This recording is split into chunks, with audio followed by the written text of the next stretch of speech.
put 2-minute timer up, and then we should be, like I say, hopefully good to go from there.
Alright, hello everyone, welcome to WardiTV Mondays 46.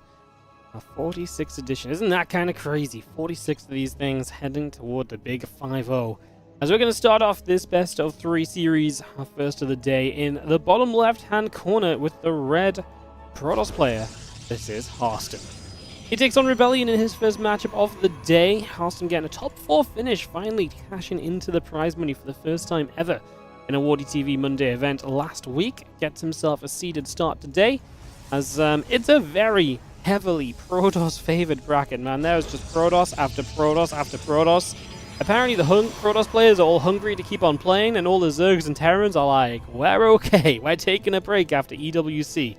So, yeah, unfortunately, it is, like I say, a very Protoss stack today. There is ByuN in the bracket, but we are not seeing anyone like, you know, there's no Solo, there's no Rogue in here. We do not have any, you know, Gumiho or Cure or anybody that you might typically see. So it is probably going to be a whole bunch of PvP for us today. We are going to start on the PvP, but my intention is to get into probably the ByuN matches after this and probably just try and follow ByuN's games, because realistically, ByuN's games are probably, I mean, they're going to try and keep us away from PvP at the very least, right? So yeah, it's just a very Protoss heavy bracket today for this 46th WardiTV Monday. As you see, second gateway coming up, Cybercore coming down, the opening's very standard. Haren has been singing the praises of the proxy robo. So we will see a pylon dropping down right off the bat. And we'll probably throw this robo facility down in the next couple of moments. Just going to get that underway, get that ready to start, and go from there. As a little patrol will come through, and we will get ready to throw down the robo facility as the Cybercore finishes. Like I say, very confident in what this is going to be, because he's done nothing but say how great it is as of late. And yeah, he really has just been loving this build order. So Haren putting it to work right away here in this opening game of, like I say, this best of 3 series here in the Monday Cup. How's everyone doing on the YouTube, on the Twitch? Hope you're all feeling great. Thanks for joining us right from the very beginning of the stream today. It is good to see you all, and excited to bring you guys all of the Monday action in what's going to be a fairly busy week for us, because we've got cup after cup after cup this week. We've got WardiTV Summer Championship qualifiers tomorrow. We've got WardiTV Summer Championship qualifiers tomorrow. We've got that Wednesday and Thursday as well. Friday, there's the Liu League Cup apparently coming back and making a return before we head into Uthermal's 2v2 event as well. So we have a pretty packed week of StarCraft 2, cramming it all in this week, and giving you guys as much SC2 as we possibly can, as the Prism is going to be starting out. Stalker heading over to the right-hand side. You got the Stalker, the Prism, Sentry, and the Warp Gate coming up. A couple of Adepts in the Robo facility will come online as well.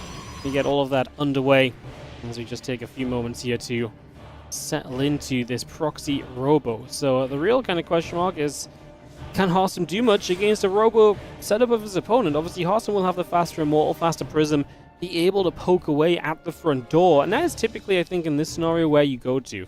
You get to kind of chip away at those gateways. You get to kind of pick your way through this and take an advantage from there. In a game which overall, the longer it goes, is eventually going to favor your opponent because their tech structure isn't in the middle of the map. Rebellion does have a pylon over here, maybe a sneaky warp in further down the line. We already see his 2 Adepts being chased as Hearthstone has coated the entire map with Stalkers and did find those 2 Adepts. They continue to shade though, and honestly, looks as though they'll get away alive for the moment as the Prism will take the Immortal to the main base immediately.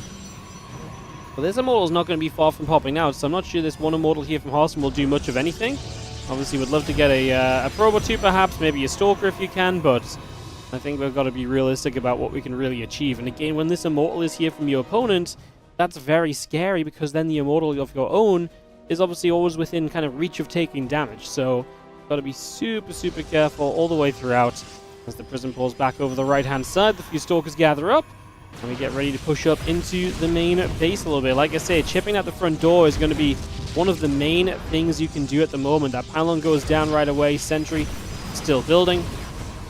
The gateways continue to take some damage. The shots coming through. We get ourselves a gateway finishing up a bit at the back, which is important here. As you see a Stalker going down. Hearthstone not picking that one up in the Prism in time, huh? A little bit of a shame because obviously he has the Prism. He shouldn't really be losing anything in these scenarios. It's meant to be kind of free chipping damage for him as he does set up his Nexus at home. Units are just warping into his natural expansion though. They are slow warp-ins. This is becoming a good group of units, and there's nothing to wall off here. Is that a full wall anyway? That might just be a full wall anyway. Well, that means the Hearthstone, I mean, his battery here is going to be in some trouble right away. What does he want to do? He's actually recalling home. Try and get forward. We do lose a Stalker, so one Stalker going down is going to be the grab. Obviously, the recall home means you can come through. That wasn't a wall off, yeah. So, I was going to say, obviously, Adepts could have just shaded right into that main base. Hearthstone was in no way prepared to deal with that at all. This Immortal and Stalker that did not receive the recall is going to walk back through a few units here, and they're going to end up in trouble. So, Rebellion is kind of picking Hearthstone apart at every opportunity. Phoenix out as well. This is one of the great ways to defend against Robo play because the Phoenix can shut down a Prism and chase down, you know, and lift up Immortals and kind of shut them down like this, and then they can't be microed as well, so they can't be brought to safety. Now you find the Robo facility too, so Rebellion will get rid of that. Obviously, the only interesting part of this for Hearthstone is that he's got a second base, so he's got 2 bases. Can he pull off a defense while up a base right now? If so, he's obviously in a good spot, but he's lost all of the tools, or a lot of the tools he would typically use to keep on defending with. No more Robo production. He is building a bunch of batteries up. He will be up against the Phoenix. Like I say, that takes away some of the micro potential on his defense as well. And quite a lot of Stalkers into the main. He's afraid of the Prism elevator into the corner. Makes a lot of sense, but we can see that obviously Rebellion just wants to hit at the front door. Makes a lot of sense as well. Force Field will buy us a little bit of time. The Phoenix, I do not love that. They dove in way too soon. Those Phoenix dove in as though there was no Force Fields at all. Like, the Phoenix have the right idea. Go lift up those Immortals, but you can't just dive them in when the Force Fields are stopping your entire ground army from stepping forward. Hearthstone buys himself time. Might be able to buy himself some more time. He still has Force Fields available, and there's no way to break Force Fields down here on the side of Rebellion. So that may actually just become the issue, given a little bit more time as we continue to build through this. Twilight Council coming up. The probe is on the way. I see a little bit of a poke forward. Couple throws going down for Hearthstone. Again, pretty good force fields. That one Phoenix is going to get targeted, and we are going to see the Immortals just drop back into play in action. And now we're retreating away as per Rebellion. This is not working out, and Hearthstone's defense is looking absolutely spot on for the moment. Hearthstone getting done what he needs to in these early stages. Now he's actually going to come chasing down as well. The Prism goes into warping mode, but we lose an Immortal. That's extremely expensive. We try and turn around the other direction. We will be seeing Hearthstone. He just has more firepower now. He's obviously knocking down that Immortal was huge for him. And obviously the Phoenix threat is gone as well. Those Phoenix constantly doing the right thing, just not having enough overall support, unfortunately, to kind of really, again, come through. The force fields of Hearthstone were just massive. Having that many sentries with energy available really was just an absolutely huge factor. Went a long, long way to helping out and puts him into the defense now, which is essentially going to be the winning position for him. Obviously, Rebellion does have a base, as you can see, so there is an expansion here for the Korean Protoss player, who is obviously looking to try and bounce back at the moment in this situation. Nexus Gateway, a couple pylons coming down, the Blink coming up on the Twilight Council as well.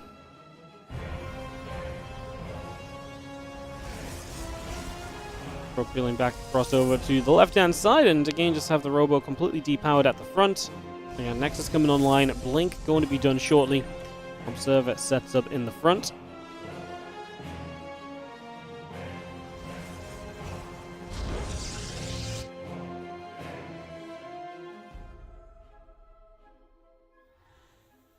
Big push from Harston. Again, there's a few Stalkers in the walls right there. We got a couple of shots off. The sentry already taking a little bit of damage. And again, attacking in may not be super plausible, but as Harston has had the advantage in this game, he sits up 9 workers. He sits up in army supply. Resonating glaives starting on through as a couple of additional gateways will continue to build on up. The Immortal is in production. The robotics facility is about to complete.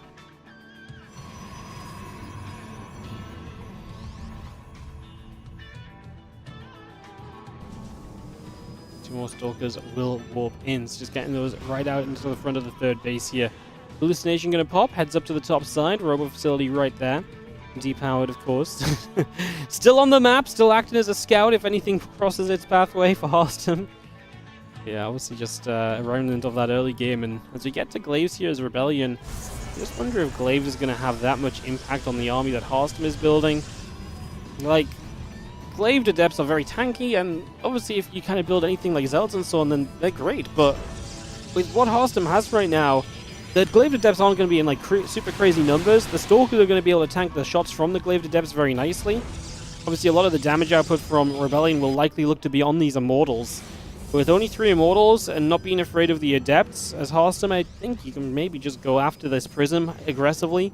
And probably just jump on the Immortals from there as well. I don't think, I mean, it is equal army supplies. You got to respect this a little bit, but I really feel like Harston has plenty. Couple of batteries on this location as well. We'll send the Stalkers up in front and start getting some shots off. Be nice to pop the barriers on the Immortals, take some of their damage away.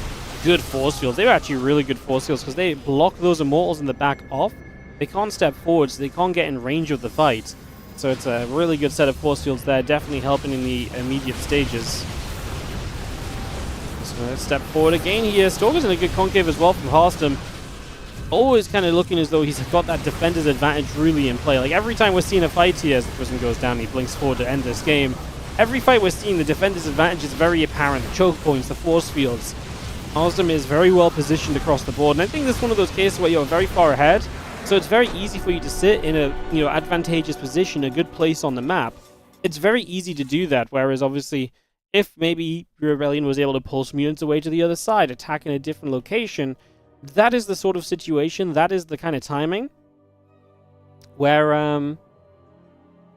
yeah, that is the kind of timing where perhaps we could maybe see something go a little bit differently.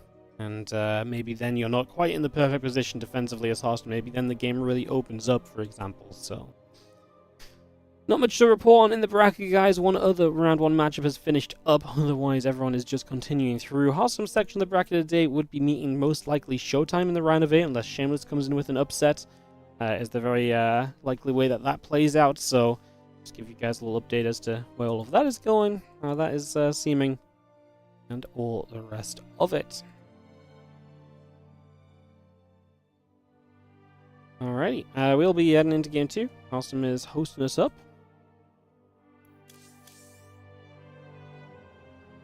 Waiting for the invite, and we should be able to go in this 46th Monday Cup, featuring a lot of PvP very shortly at least. Makes sense. I think a lot of people are just taking breaks after EWC and taking a couple weeks off. You know, these guys have grinded their hearts out coming up to the eSport World Cup, and it makes sense that the first couple weeks after we see them kind of take a moment to chill out and not play in every single online event that they're likely going to keep on playing in, so makes a lot of sense as we get ready to go into Incorporeal for map number 2 of this best of 3. As Harston was able to recover from the proxy robot that didn't really do all that much in my eyes in that last game. I don't think it did very much in anyone's eyes, honestly. Let's get into it and see what will happen. In the bottom right-hand corner, the red Protoss player. This is going to be Austin, currently with a 1-0 lead in the round of 16 of today's Monday Cup. Top left corner, we're going to have ourselves the pink Protoss player. It is Rebellion. Actually very intrigued to see, we've got qualifiers coming up over the course of this week, right? So actually very interested to see who shows up to try and qualify. We have a couple of non-Protoss signed up. But yeah, it might be a very Protoss heavy summer championship as well. Protoss here, Protoss there. There's going to be Protoss absolutely everywhere apparently. It is just Protoss season.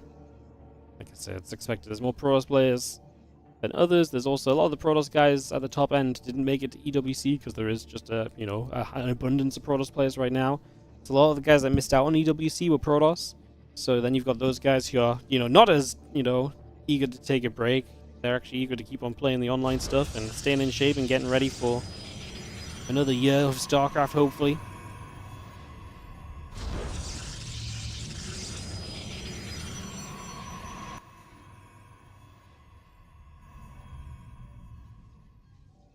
Next, first from Rebellion. It's a very fun first moment or two.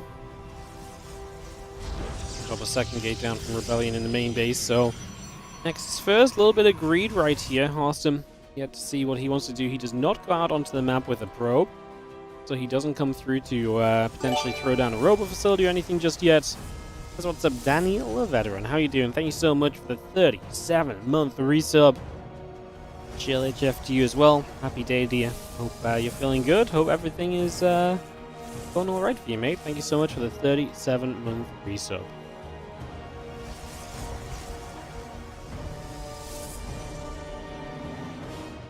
Cybercore is about halfway done. Next is going to be Corona boosting a couple more probes away. Zealot popping. The thing for Harstam is he's just going to expand, and Harstam's going to do this completely blindly as well. So he's got no idea that he's being thrown for he's being kind of he's being kind of paraded around right now as he doesn't realize it, right? And he goes and scouts and sees the next assignment, like he's just behind in this game. Hallucination as well, so he's got the sentry to try and gather the info. He's like, right, time to finally see what you're up to. He's got his, butt cheeks clenched right now. Oh my god, what is it? He's like, oh, a Nexus that's finished and probes saturating. He's like, oh, come on. What a time to not scout. Now you can't do anything about it as Hostam. It's too late to react to this. You can't suddenly be like, right, that's it, I'm pulling the probes and we're going across the map. Like, it just doesn't work like that, so... At this point, Hostam just has to accept he's going to be behind in the economy. His opponent took a risk on the Nexus first, and it's 100% paid off for him here on Incorporeal. This Zealot at the front is just about going to get away. Force field to get the kill in the end.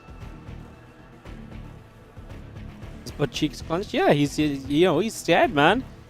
He's playing blind. He hasn't scoured yet. He's waiting. He's trying to expand himself. He finally scouts. He's worried about, oh my god, at your one base, is there something about to hit me? What am I gonna have to respond to? And then he's just very sad because,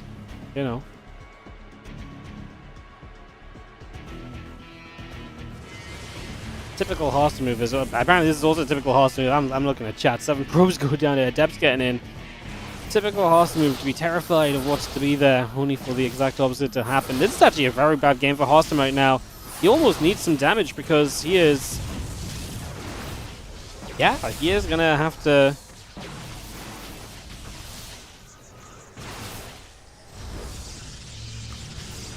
he has to do something. I mean, he just lost 7 workers on the other side of the map. Coming through here looking for a few additional probes.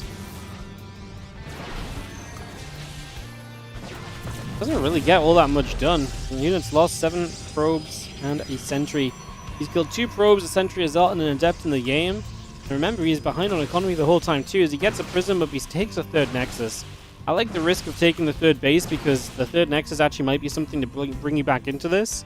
It's kind of fast, but yeah, I think you've just got to do something, right? Like, this game is not really going in your favor right now, so do something to start putting you back in it. Otherwise, yeah, you're going to be in for a very miserable time. It's I do not mind at all that we take a chance to just throw Nexus down and see where we might be able to go from there. Instead of just sitting back and not really doing much of anything, basically. So, yeah, I like it. And to be fair, I mean, you know, Rebellion's not attacking, so the third Nexus will be fine. Obviously, Rebellion's also going to a fairly quick third Nexus of his own. As that third Nexus is still building, though, Harston finally gets the chance to play catch-up on workers, so he's still a little bit behind, but it is going to be getting closer together. So Harston will at the very least now be able to play that, like I say, a little bit of catch-up, get caught up in the game, be able to reset a little bit as the Forge comes up on both sides. Blink Chrono boosting along, or coming along here on the Twilight Council as well. Hallucination back down to the bottom side. Again, Twilight Council in the +1, continue to build. Just having ourselves the robot facility, gonna Chrono boost the Immortal out as well. And yeah, Hallucination just up into the main, a few Sentry Stalkers, etc. Moving out onto the front of the base as well. You've got one Hallucination up that far right-hand side, looking to jive around, maybe get some info. One on the left side too. Harston really looking for all the information. He's going to see no top right base, he will see the third. And he'll see the tech structures in the main as well. He'll see there's a Forge going, so he knows it's not some kind of super committed 3 base into just gateways and unit production. With the Forge coming up, it looks like a lot more kind of a, hey, I'm going to play a longer game, I'm going to step up and kind of just go from there. I'm impressed. Harston's macro has kind of held its own. I mean, I think this is one of those scenarios. The Prism actually comes in and gets a couple of workers here as well. I think this is one of those scenarios where you just seen Harston maybe the more refined player and his mechanics coming through. Because he was 100% out of deficit in the early stages. Right now, though, he's making something of this. That is a pylon going down. That means no battery here. And the Prism across the map, so he doesn't have micro here either, so you can't really fight against the force fields very well. Obviously, just reliant on these Immortals. Now we're going to blink forward. What can these Immortals do? Again, no battery to keep them alive for longer, no Prism to make them out of trouble. I think Harston honestly got himself in an okay position in this game, but his aggression on the other side is actually going to cost him, because the Prism not being here probably changes this entire fight. Imagine you have a little bit of Immortal micro. You know, imagine that battery never goes down because you're on the right-hand side immediately. Like, don't get me wrong, Harston had a rough opening, but I actually think he was very close to having just pulled it back, only to be kind of pipped at the post when he's just out of position, trying to get, I get it, you're trying to get work done across the map as well because the game's not being good for you. So yes, you do want to try and get work done, but obviously, as we saw, just not quite enough at home. The Prism is just so valuable as a unit at home. And obviously, if the Prism gets blinked on and dies immediately, then it just doesn't matter anyway. So, yeah, then, you know, in that regard, it just is whatever. But yeah, it's, yeah. TLDR. At least the Prism being at home, I think, gives you a chance or an opportunity that you just wouldn't be able to get otherwise, right? So, very neat as we get ourselves ready to head into Tokamak for our next game.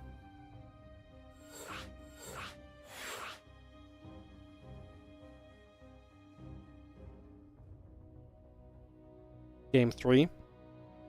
Rex is in the round of 8, by the way. He got a walkover win over Percival. So one of our non-Protoss players just forfeits. Ah! And Rex will go up against MaxPax most likely, based on who we see there, so. Cool stuff. ByuN, Eber, and Rex are the notable non-Protoss. Nigarakt as well is a fairly notable non-Protoss, just as much as the other guys you mentioned, I would say, honestly. But yeah, it's a super Protoss heavy day, plain and simple. It's a very Protoss heavy day. Obviously, last week we had top 4 full Protoss as well. It's the Protoss era. MaxPax has not won one of these in a long time. His PvP looked a lot better yesterday against Showtime in that European League finals. Maybe today MaxPax will get a shot at winning one of these events for the first time since, I think it's been since January, since he won one of these Monday Cups. Maybe that's a fun story for us to keep an eye on, to follow along with as well.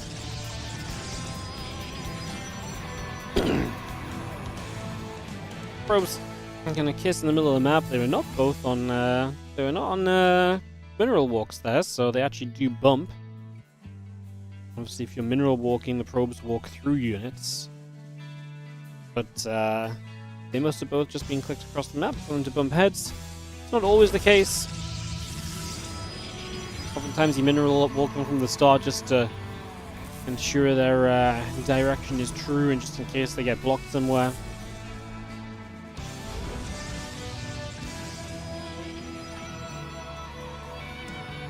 I must choose one to bring back: innovation or parting. Innovation without even a second of hesitance.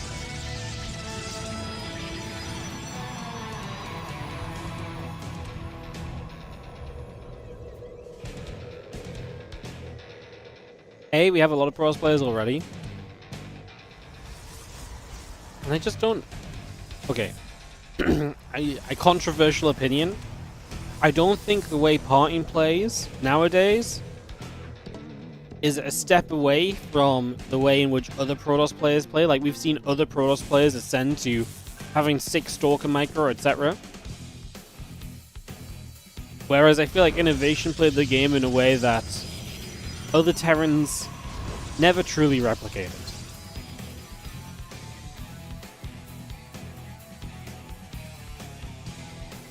I'm also a Terran, so I'm very biased.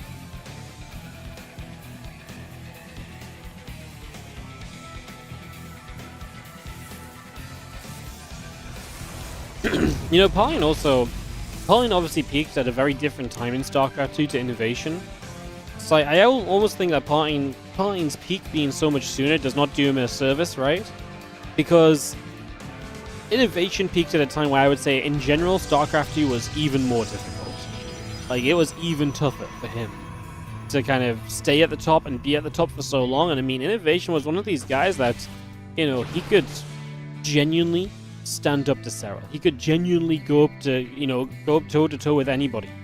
There are very few players that farmed Innovation. Innovation always had a really cool way of playing as well, because he had a few tricks up his sleeve, right? He wasn't afraid to kind of mix it up and do things in a little bit of a different way. But he was also such a solid player as well, and his mechanics, because his mechanics were so solid, it would keep him in the games against so many people.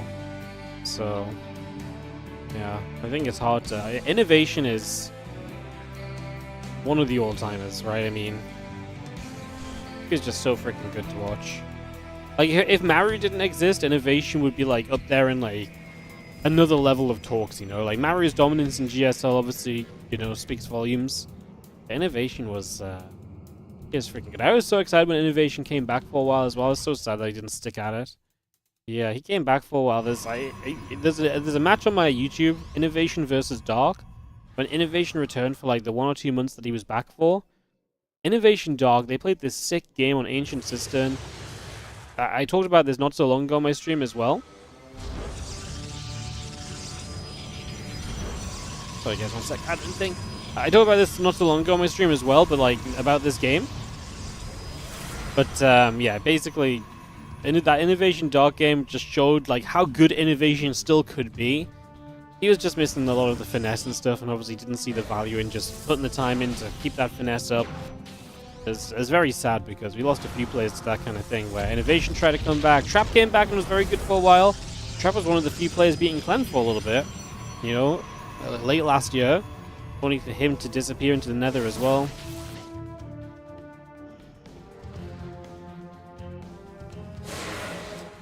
Yeah, Innovation was a great player. One of my all-time favorites, actually.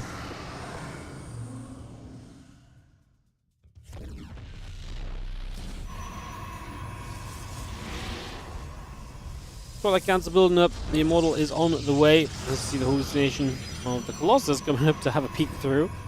Obviously, Glaves is about to be done here from Rebellion, so he's looking to be aggressive. He's got that proxy gate. He's adding on gateway number 4, and he's just really ready to go, man. He's got the Robo, but he's not doing anything with it. It's just pure gateway units and these Adepts. Oh no, the battery is not in position. The Adepts are going to get into the main. Awesome. Misplaces the battery block, and the Adepts get in. 4 force fields here will allow us to get the damage done on a couple of these. The rest of the Adepts try and get away. Good force fields are going to trap them in. Do we have one more? No, we still get 2 of the kills. Good start from Rebellion, who gets 7 workers right off the bat. That's going to level the economy up a little bit and stop Hearthstone from just having that eco advantage. This time, the block is good. The pylon goes into the correct place, and that will not be access gained for these Adepts, as Rebellion adds 3 more gateways, by the way, and an Immortal. Hearthstone right now, what do you do against this? I mean, honestly, just more units generally is good, and stop the Adepts from getting in. I mean, if you could get to Temple Archives, then amazing. I don't hate him just going into Blink and basically giving himself the best possible situation for the future of this game. By having Blink in the future, he's only going to give himself a very good position to play from. It's something that you can utilize all the way throughout. That's, all the way throughout as well. So I really do think that's going to be a pretty major factor. As a couple of gates continue through, the War Prism is coming online. Awesome will try and step out to a 3rd base, but remember, his opponent is being very aggressive. It's nice to get rid of this pylon, forces the Warp Prism to warp in. And that is actually a big deal, right? Because if the Warp Prism has to stop to warp in, that does mean that the Prism has to hang back rather than potentially being aggressively placed to micro the Immortals and everything else, so... Depths, Sentries, Immortals, the Stalker continue to come down down through the bottom. Destination pops up, just gonna go stepping forward a little bit. Nexus comes down as well onto this 3rd base location. And you do see the poke forward here from Rebellion trying to come up the side. A couple force fields coming in. Depths are going to threaten again, looking for the possibility of trying to get something done, as a couple of Stalkers will go after some Adepts. Damage being dealt for the moment. A bunch more Adepts coming out. Blink finishing shortly. Adepts are looking to go one more time. They're going to commit. Sending it, and they actually do get a decent start of the fight here. Obviously, the Sentries will melt. The Stalker's in a little bit of trouble. The Immortal getting into the fight. I don't know if Hearthstone can survive this. Like, he needs batteries to be healing him throughout. He needs to play more defensively. This is super committed from his opponent. He needs to just pull back and keep units alive. Utilize the Blink on the Stalkers. It's difficult. Hallucinate Immortal in the front there as well, and he actually gets a really good force field catch on the Immortal of Hearthstone, so Hearthstone will lose one of the key features that was meant to help him defensively. The Immortal is not going to do bonus damage against the Adepts, but it's still nice to have. The batteries again drained of energy. The force fields are going to be gone as Hearthstone loses his Sentries, and this overwhelming 2-base attack from Rebellion might be sending him through to the next round. At Hearthstone struggling to defend at the moment.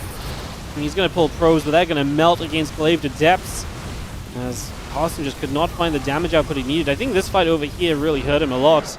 Not in a defensive enough position at all, and Rebellion is going to take the 2-1 victory, opening up today with a little bit of a shocker, just like that. Alrighty, just looking at who we can maybe jump in game with. You can maybe jump in with Cristiana Creator. I kind of wanted to watch ByuN's games and maybe not do all of the PvPs. But, I mean, this is just ready to go. It's game 1. Let's just jump into this for now. ByuN's already in game as well, so yeah, not too much happening there. Not too much happening there.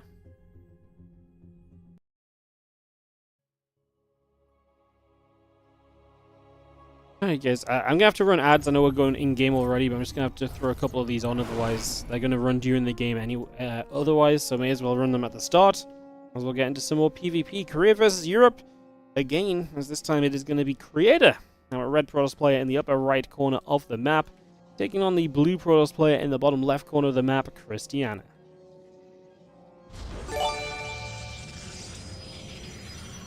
Ian, M7. As always, here with the gifted subs. Dropping 10 of them into the channel and blowing us up a little bit. How you doing, everybody? Congratulations to I'm Luva XO, Kenosti972, The Waffle Stomper, Zvechino, Vipe, Vincent SE2HK, Elgi90, Kanida, Jatlantis, and Peru Anno SC. Thank you so much, Ian, as always, for the gifted subs. Dropping the 10, some love in the chat, get some hype up in here. Thanks so much for the generosity of some gifted subs. Replay pack will be coming in the next few days, by the way, guys. So, yeah, replay pack will be coming up in the next couple of days. And so if you have just gotten a sub, you'll be able to access that on the Discord server. So if that sounds good to you, you just got yourself a free sub, you just got yourself a free replay pack. Like I said, it'll be up in the next day or two. I've got some admin work to catch up on, but we'll, yeah, got some admin work to catch up on, but we'll get caught up on that and, get that replay pack out as part of it.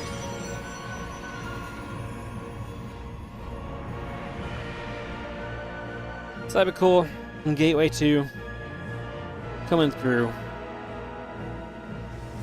This PvP not going anywhere unexpectedly just yet.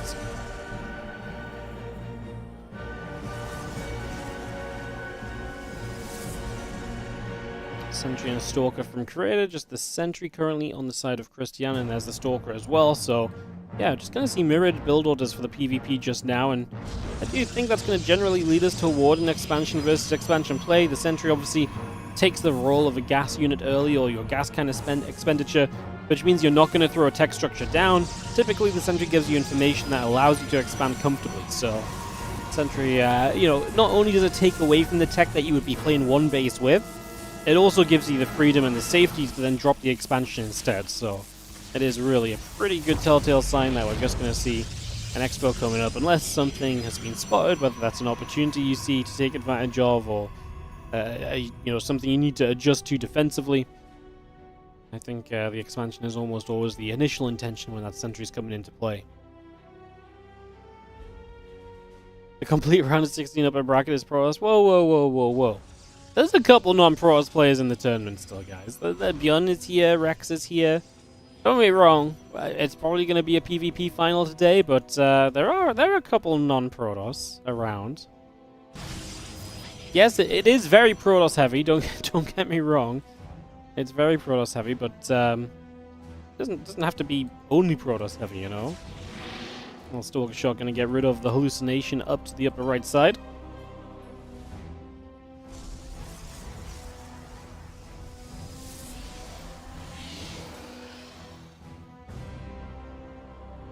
Blink starting, Warp Gate building. Nexus coming through from both players.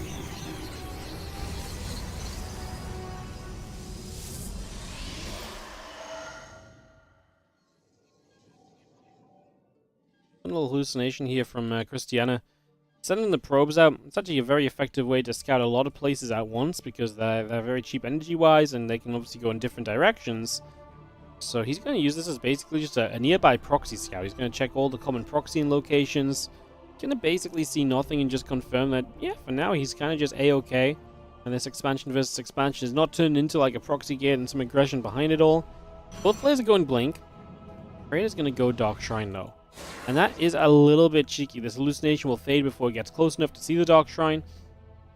Yeah, the Dark Shrine is cheeky, and if Cristiana feels comfortable in the game and cuts the corner, he might not get a robo. Like right now, third base going down. Okay, there's the robo. So there is a world where you just continue to play no robo. Like, it's not the craziest thing. You just mass up stalkers and you try and play aggressively with them. By cutting the robo out, you basically just have additional stalkers to play with. So if you're trying to poke across the map, it can be even more effective for yourself. Just for your stalkers do go and they get rid of the hallucination that was beginning to step up. Attempts to get in over here, though, and Cristiana will be the one to lose 4 probes. Still equal on workers, though. And with both players heading into the third base, nothing too dramatic just yet. A couple more stalkers just get warped in. Battery finishing, Nexus finishing. +1 charge on the way through. Got that Nexus finished up on the third base. Stalkers and sentries gather at the front as well. Still got the Forge coming down.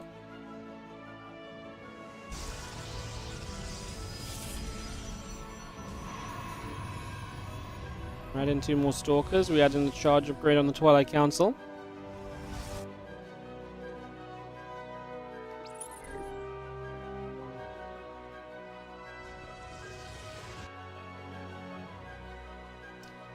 Hallucination still coming to the bottom left-hand side, so we can see what's up. Hallucination will hit the other hallucination. We go back and forth for a second. Crossing paths with each other.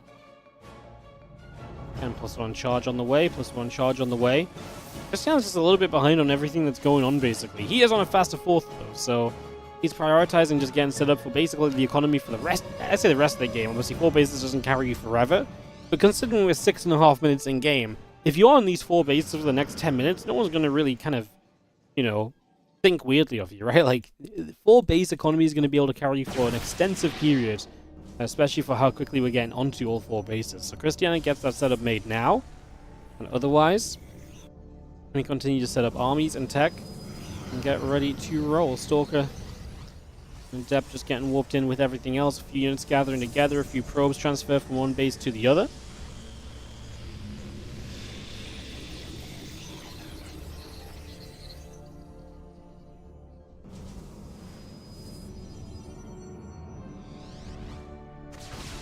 Zealots and Stalker just going to get warped in. The hallucination gets taken down. A couple of additional Zealots will just get warped in as well as the Stalkers move out on the right-hand side.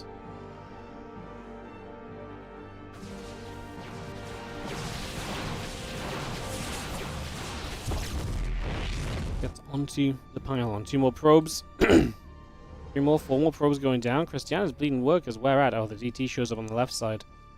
So DT shows up. Obviously, DT's not being overly impactful, but still getting in for a few workers here and there is very nicely done.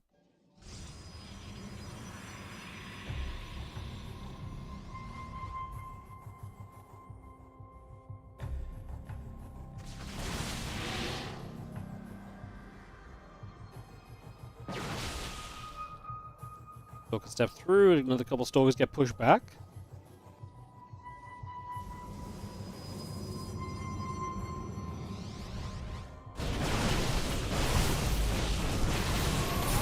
Those couple of Archons are going to be very good, and they're going to be able to push through force fields that we're trying to drop here defensively as Cristiana to run away. The army on the right side of the Zealots are going to get cleaned up. We've got a few probes there. Creator is going to keep control of this game in general at the moment. He's doing a good job of that for now.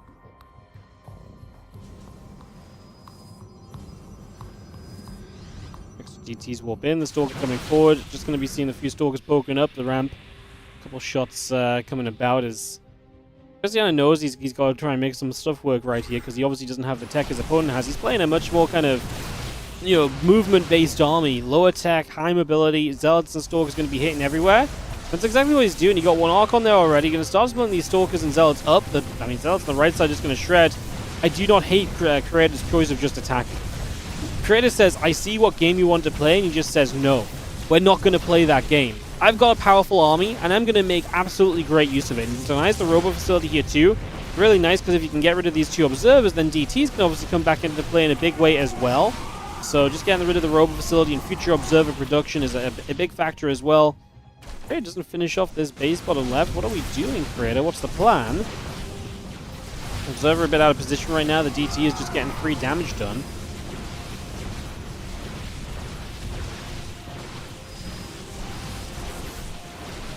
Still trying to fight. The couple of Zealots are swinging. The other Zealots are swinging through. Archon putting some damage out as well. Stalker's blink deeper into the main base. These Zealots are going to charge in as well. So a few more Stalkers continue to take damage. Shots going through. Cristiana's just going to say GG. Creator's army is significantly stronger, and you know he still has 4 bases standing. While Cristiana has 3. Creator's on a few less workers, but his army is just significantly better. And as you can kind of see, that kind of starting to come through in the fights and the trades that are happening as well. GG. Like I say, I like Creator's decision to just say, no, I'm not playing this game with you. I see what's happening. It's going to commit and get set up and go from there. Maganath are going to come in for map 2. I'm just going to have to hop for a second, guys. Just going to figure out if something is happening or not in the first round. One of the matches is yet to be reported. Just wondering if it's happening, taking a while, or what the situation may be.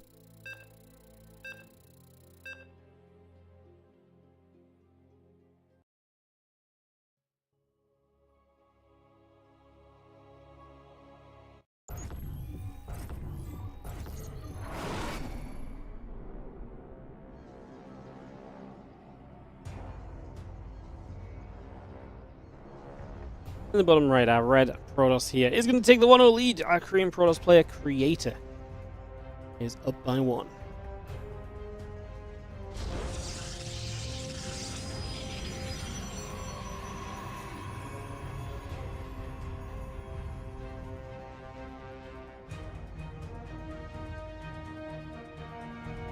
Up against the blue Protoss. In the top left-hand side, we are going to have Cristiana.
Can take a couple moments to see.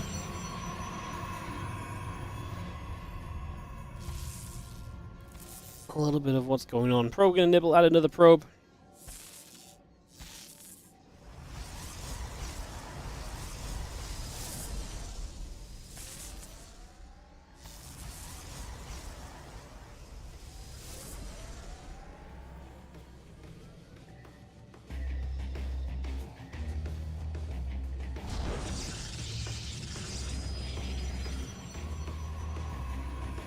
I'm gonna say apologies, guys. Just trying to get a couple things sorted out on the admin side. I feel like we might have a matchup that is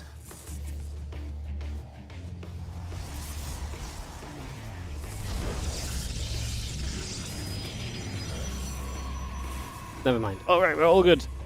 The result is in, and there is indeed an opponent for MaxPax. Alright, we're good. Cool. Admin work for no reason at all. As a couple of adepts are going to go poking at the pylon, but the damage will be done.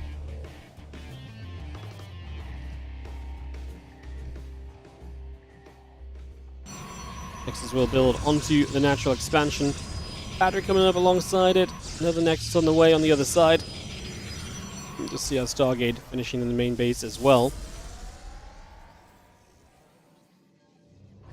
The Stargate will Chrono Boost out an Oracle, so we're going to get that straight underway. Hallucination coming across the map also right now. Heading toward the upper left-hand side. There's a couple of Adepts going to go running in underneath. And that Hallucination is going to go straight to the upper left. Heading into the main. And again, just to check to see what's going on. Oracle Chrono Boosting out also. Bringing this straight on through.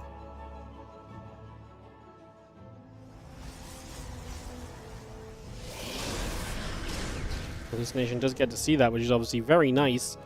As those few devs are going to continue to go by, and try and threaten Cristiana.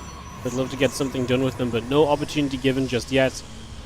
Lower depths could almost shade on top of these two sentries, but that battery is very scary, so not going to commit just yet. I'm just going to keep the pressure up, keep the shades there. That does keep your opponent pinned a little bit. And obviously you have the Oracle showing up to try and do damage as well, but that's also well defended. Battery and the Stalker in a good position. Very nicely done.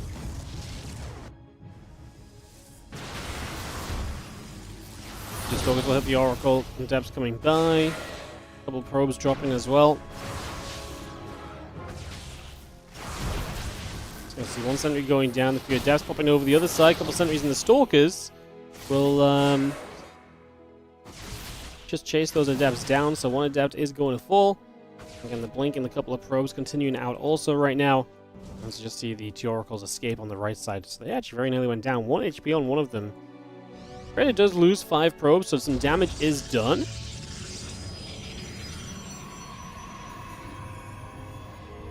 So that part at the very least is going to be positive for Cristiana, but like I said, it feels like he's losing a lot in that process. As the Adept going to be there, a couple of Stalkers are going to fight, Stalkers and Sentries. It's going to push in toward the natural. As we do have our pylon. Batteries trying to come online here, so trying to get a defense ready. Cristiana has created just pushing in. I love the stasis wards, obviously. I think they're very useful. They are going to actually keep Creator back. Cristiana going to keep Creator at bay there. One Stalker walks into the first stasis. Now we have another stasis available. That one's going to get denied. There is a stasis still up to the top, but even just giving up a Stalker, it's still -1 Stalker during this fight. And essentially that Stalker's going to die here because it doesn't have some magical power to run away. It's not regenerating in that stasis either. So unless you step forward and protect it with the main army, which is exactly the plan here from Creator, he will indeed keep it alive for the moment. So his timing is good.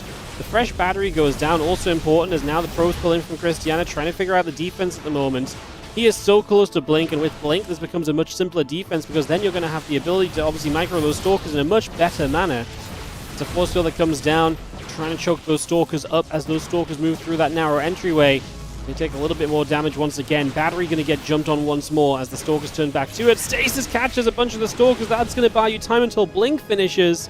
And I think that might just be trouble time then for Creator. I don't hate that he kind of stood in there and kind of got a few shots off on the Stalkers. But yeah, time is ticking down way too quickly. The Oracles on the other side dealt with a bunch of probes as well, so it's not like Creator is creating some kind of eco advantage here. And yeah, with Blink finish, you're just never going to kill Stalkers at this point. You'll kill some, but you're going to kill them at a much lower rate than what you were killing them before, so... More probes going down, a few Stalkers on the other side coming back up. You see a couple of these Stalkers getting picked away at. Probes going to turn, the Adept and the Zealot coming back through too. The Stalkers really trying to do the best that they can right now. The Oracle goes down as well, which is nice. Creator is honestly still making an okay go of it, but Cristiana surely should just have the efficiency from here on out to just say no, and to keep his opponent from ever really being able to do too much extra at this stage. Stalkers to the left side. Cristiana will find the proxy gateway of Creator. Creator starts a Blink back at home. Creator is ahead by 3 workers, so not a major amount or anything. Honestly, the game is close enough. I mean, you also think about the fact that Cristiana now lost to Oracle, so that pressure is gone from the map too. Creator has a 5-worker lead. Like, if he gets Blink, this game evens out. So, if Creator can just survive until Blink, and I'm not sure if Cristiana is going to be super confident to get onto the map and to try and push the issue and to, you know, poke the bear and aggravate Creator in this kind of situation. I don't know if he wants to really do that right now at all. Stalkers continue to pull away down to the bottom right side currently. It's going to push straight down over there. Blink halfway done. Gateway and a couple of probes coming online. Stalkers will continue to shove.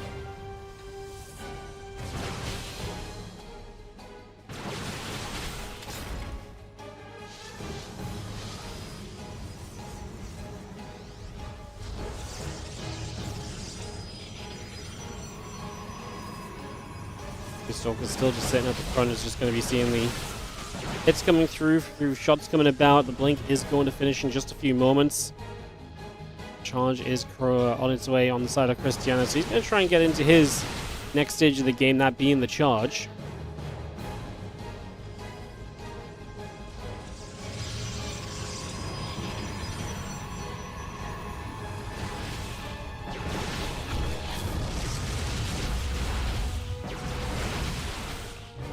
Nexus gets taken down, so a little cancel on the third. I mean, I like what Cristiana's been able to do in the end. Obviously, he had that Blink advantage and does get some benefit from having the Blink early. Delays his opponent's third base while his own is almost finishing, so gets the charge coming through as well. So, you know, Cristiana, I think overall still kind of taking the faster Blink and getting something of an edge with it in the end, despite a lot of the rest of the game, you know, taking major steps towards being evened out.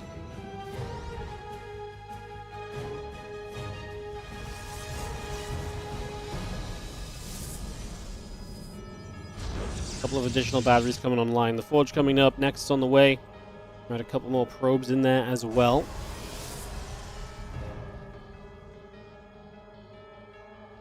There's the hallucination going down toward that bottom right-hand side as well. Just going to see the Stalker stepping in.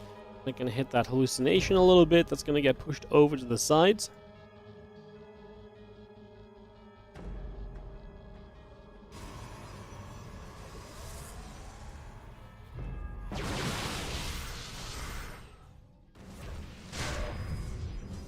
A little bit of back and forth. The Adepts will shade through the natural. Look toward getting into the main base. They're going to get there. So opportunity for Creator. Those Adepts are untouched as well. So full of HP as they start to just hit down probes. It takes a lot of Stalkers to get rid of these quickly. And even at that rate, it is going to be 5 workers killed. So 5 probes go down, make it 6. The Stalkers and the Sentry pull away.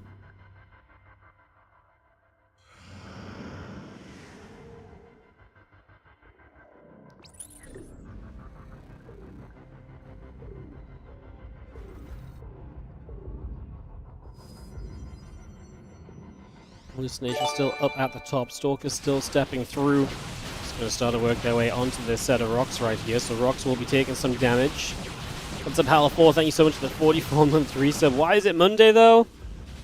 Yeah, Monday comes every week, unfortunately. Just try and make it better with some StarCraft for you guys. Actually, next Monday, we've got a double whammy for you guys, because next Monday, we're going to have WardiTV Mondays. And then we're going to have WardiTV Mondays 2. Because we have front page Twitch time next week. So we're going to run a double cup. When the first one ends, the second one begins.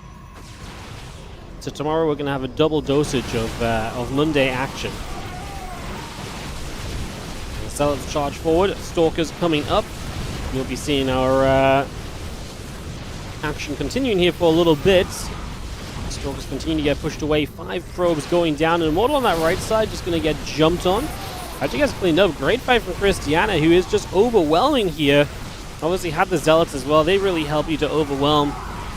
The little advantages he took while having that blink and just delaying his opponent's third, etc.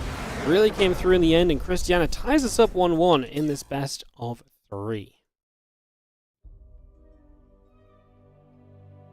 Tomorrow? No, next Monday. Next Monday we have Twitch front page, so we're going to do double Monday Cup. 2 Mondays on the same day. We're going to call it like WardiTV Monday 47 and WardiTV Monday 47.2. So, yes. We're going to be doing that. So, yeah. What's going on? Persephone coming up for our 3rd map of this series. We get tied up 1-1. Rest of the bracket. ByuN has actually advanced to play Lemon already. Unfortunately, the non-Protoss we could catch in the round of 8 is going to be ongoing, so it looks as though we're going to be stuck watching PvP for a while still, guys. The winner of this is going to go up against Hero in the round of 8. So realistically, we're probably just going to follow the winner of this in versus Hero and just keep casting PvP today. Is the way that things are heading. As we just wait for races to be set, Protoss versus Protoss to be ready, and the countdown into Persephone is on. Getting into this game 3.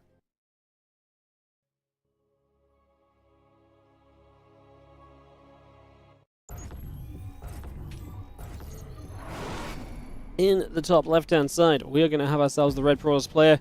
He couldn't quite stabilize out of that last game, and did get overwhelmed at the end of it. It is Creator in the top left of Persephone.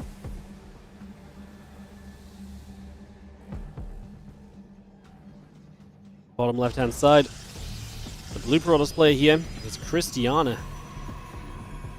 Cristiana. Never really figured out which way to truly say that.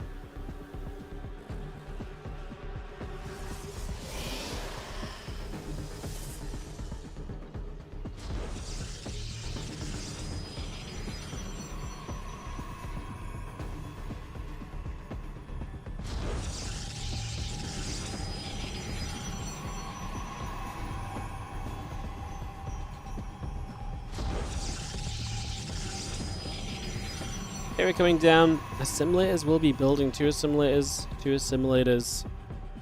Get set up. How's everyone doing in the chats today, guys? We've been casting a bunch of PvP. Let's talk to me a little bit. Let me know what's up. Let me know how we're doing. How is everybody feeling at the moment? Hopefully doing great. Hopefully feeling good. Again, it's good to have you guys with us. There's a couple of gateways continue to come online.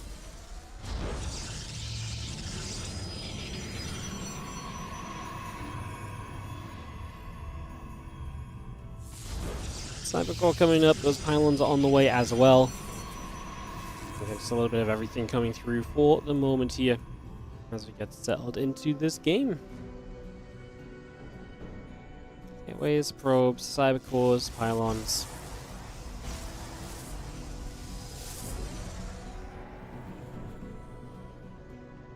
Both of these gateways get finished up on the high ground. Cybercore's about to finish. It's going to be straight into the warp gates. A sentry from both, as I talked about earlier in the PvP. Sentry does generally indicate that we're looking to both expand here. More likely than not. And the probe is in position on the low ground from both players. Cristiana is threatening the block at least. Obviously, if you can block it, you should. It will only delay your opponent's base and make them have to, build more units before they expand, so just throws the ordering off into a less efficient manner. For the cost of 25 minerals and the mineral investment until you cancel, it's absolutely worthwhile. And there is the Nexus coming down. So you can see that Cristiana gets, what, like a 30-second faster base?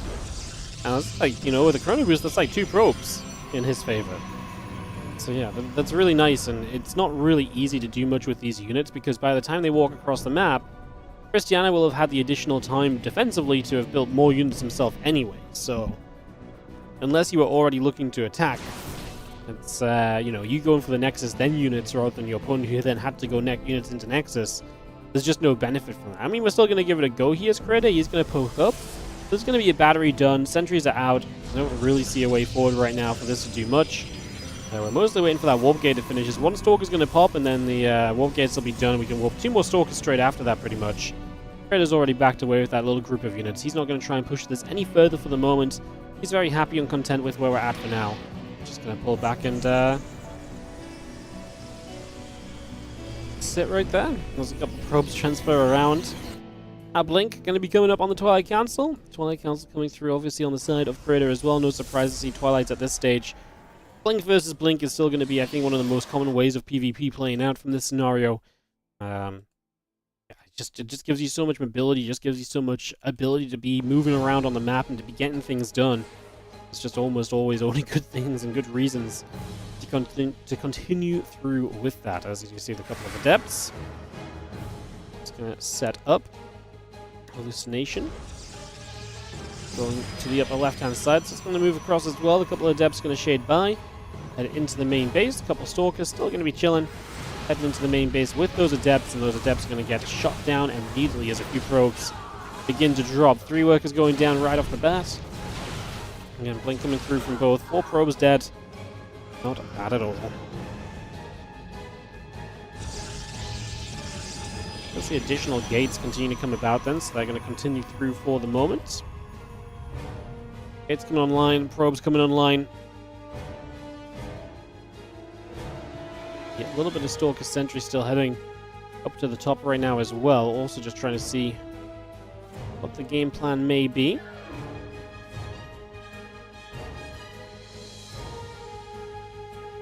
Yeah, Gates and the Stalkers coming up. The Blink is about to finish. It's fun that they're both building a gateway, right? They really are in tune with what each other's doing. What's interesting is that Creator is going to throw the Robo Facility down. So no cutting corners for him. He's going to prep in case of the Dark Templar. Obviously, we can see that's not going to be the case. And Cristiana not going Robo just means maybe a couple more Stalkers in his favor for now. That Robo is likely going to build knobs too. So you're starting to leak gas into things that is not going to directly involve the Stalker versus Stalker fight. Forge as well. Creator obviously also putting down the 3rd base. Everything about Creator is thinking about the future of this PvP, where Cristiana is looking much more toward the right now of this PvP as he comes across the map. It has been nigh on full focus on these Stalkers, and he's going to hit where he just had a little bit of an army advantage a moment ago, but a warping came in. Obviously, Cristiana will need another warp in soon as he does push forward. That Guardian Shield putting in work as well, helping to absorb some of that Stalker damage. That goes a long way for you. Knock the pylon down. Nexus is going to be taking some heavy hits as well. It's already going to be losing its shields, losing its HP bar. A few Stalkers on that right side going to pull back as well. We look to re-engage forward. Stalkers looking to jump onto other Stalkers for the moment. Nexus will be cancelled. A few Stalkers blink to the right side. The couple Stalkers there blink back away also. Nexus and 2 more Stalkers continue to produce. A couple of probes being produced. Immortal added on at this point of time. Cristiana gonna get ready for another round of fighting. The Immortal's kind of nice right now, but it still needs to get involved in the fight, which is not always a guarantee, and if it gets exposed, it's very easily jumped on and killed. And then that's a high-power, expensive unit that goes down very quickly. You see Creator pulling all the way back to the remnants of the energy that are on that battery. Currently down about 9 army supply, so having to play that little bit more defensive, having to hold back here for the moment. Sentry going down. That's going to be the end of those Guardian Shields from Cristiana. That sentry provided quite a lot of value over time here, honestly. Did very well for itself as the Stalkers blink in over to the right. It's going to be a cancellation on that Nexus. It goes down straight away. The Stalkers are still trying to come back the other way. Pylon in trouble. Goes down. Yeah, a couple of gates coming about. Charge also continuing up over in this direction currently, so just seeing the next step from Cristiana coming through. That's what he was good at in the last game as well. When things leveled out a little bit, he made that next step into the kind of the future units very nicely. It's a nice chase away from Creator. Get some value from those trades. The Mortal's getting some shots off. We'll clear out the Pylon as well, so no more warp-ins from this position. And also going to respect that his opponent's army could still come back and jump on him again and just walk away ASAP. Kills the Pylon, doesn't rush to kill the gateway just yet, leaves that there. Again, from our point of view, we see he's safe, but he's not sure that his opponent's not going to try and make a jump on that army while it's out in the open. So, Creator just showing that he's not getting overly kind of greedy with the situation. He's not overly confident now he's pushed it back. It's obviously a good kind of indicator as to where his head is at this point in time, which is always kind of fun to see as well in this current moment. Charge will finish soon. Immortal still on its way.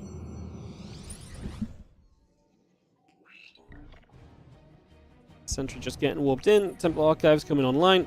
Gates coming up. Nexus coming up. Prism, Charge, +1. A little bit of everything. Continue to build for now. Get everything settled here. As we get our hallucination. Jumped on by a couple of those Stalkers as well. Just going to see that being nabbed. Nice and easy.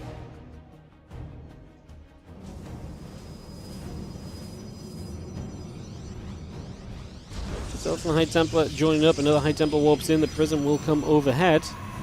Just sit there as the Archon will continue to morph in as well, bringing that online.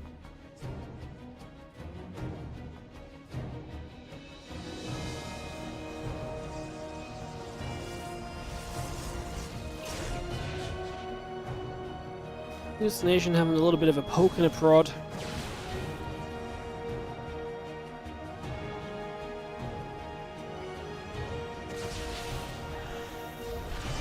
These Stalkers just moving up top, just going to go poking away. Observer overhead. Zealot and a couple of Immortals will step forward also. Going to pop a Guardian Shield up. We begin to fight. Zealot goes down. We continue to go back and forth. Just sat between these bases currently. There's another few Zealots warping in on that right-hand side, so we'll get that straight up. Stalkers want to try and push forward. Trying to see what we can do. The couple of Immortals trying to fight back themselves. The Zealot's still going to fight there. Again, a couple more connections going off for the moment. +1 attack coming through. Zealot's going to swipe through the Pylon on the top side as well. We'll see a few Zealots going back the other direction. The split up is good. I like it. Cristiana leaking some units in here and making it difficult to really defend this. I love this though. Bringing the Archon across. Splash damage on those Zealots is a big deal. And you've got the Prism to micro it as well. So these Zealots actually getting dealt with very nicely. So you leave enough stuff over here for Creator to defend with though. So far, the answer is yes. The defense continues to look very good, but there goes the Prism. Okay, Prism locked down. We did get the Archon out of the Prism, so nothing was lost inside. It does just mean a little bit less micro potential, of course, remaining in this battle now for our red Protoss player. Losing that Prism, a little bit of a strike in the heart. And like I say, just makes him stumble a little. But Cristiana, overall, I think, realizing that he just can't break through. The defense was very well placed. I liked how Cristiana approached it. I liked the leaking of a few units in toward the mineral line of the natural and so, trying to cause chaos, trying to cause disruption, and then it all just comes back and says, no, you know what, we're good. We are good. As that Immortal gets jumped on, it will get cleaned out. The couple of Immortals there will continue to push back the other way. Stalkers continue to chase.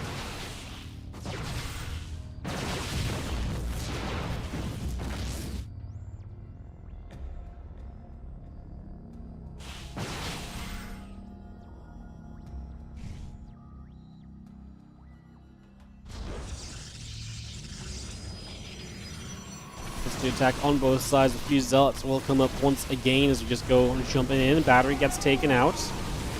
The Stalker's still going to be hit. A lot of Zealots warping in. The Prism pulling further back. Immortals are going to fire. Stalker's taking damage. Archon just going to be there to help push this away as well. Even more of those Zealots getting chased away currently.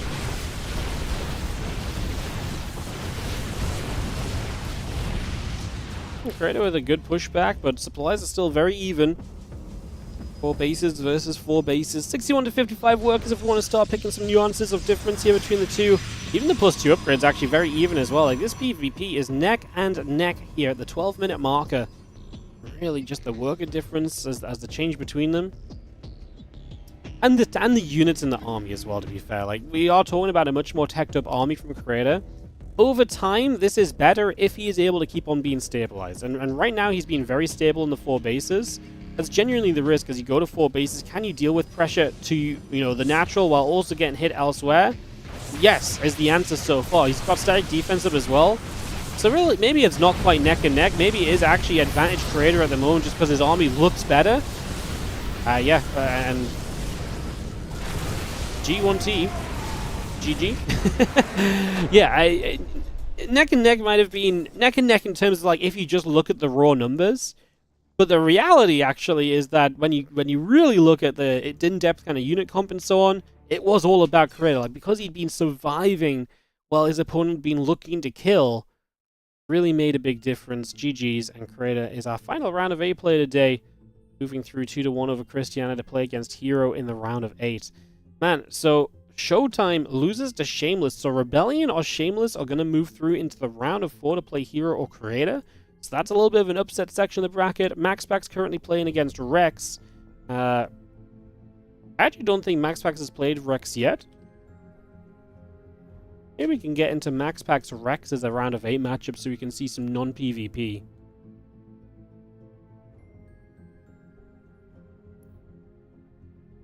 Obviously, MaxPax is pretty heavily favored there, but I'm not against watching some PvZ, because otherwise the option is basically PvP. ByuN and Lemon are well underway at this point, so...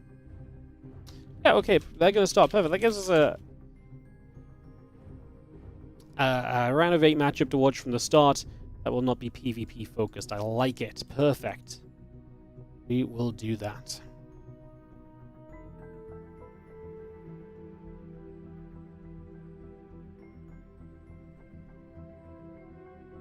Love it.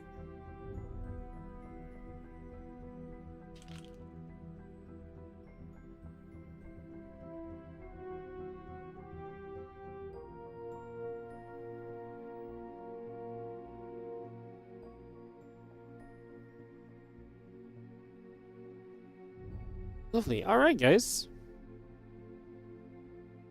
Get set to resume in just a few moments.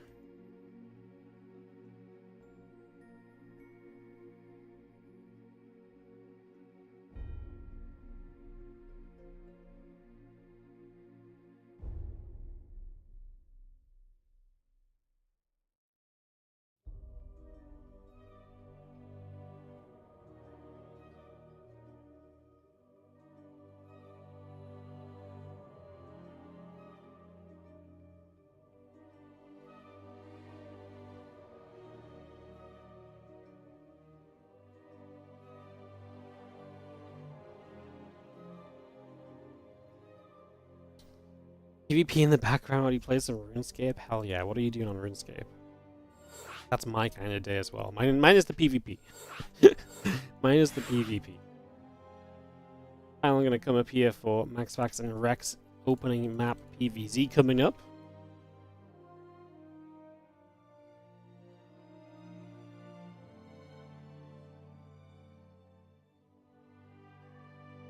Get this ready to go.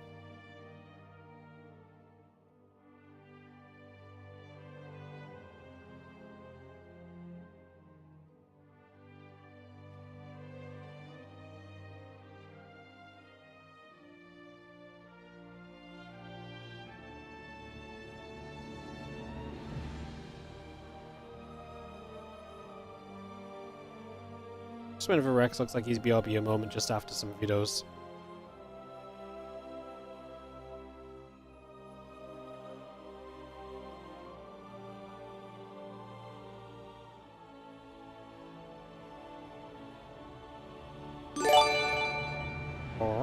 That was loud. Hey, what's up? Damn Ops! Thank you so much for the 5-month resub on the Prime. Appreciate it. Thank you. Appreciate the resub-arenio. Hell yeah, thank you so much. Beautiful. Beautiful.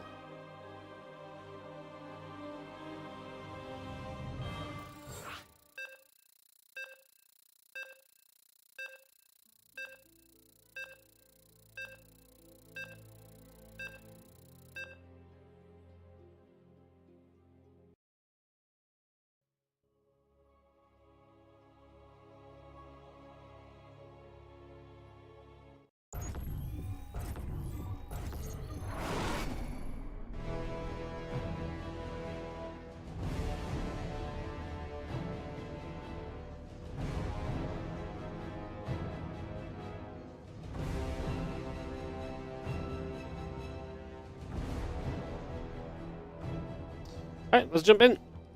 The game is done. We can get underway. As we have to the top left-hand corner, the blue Protoss player, this is going to be MaxPax.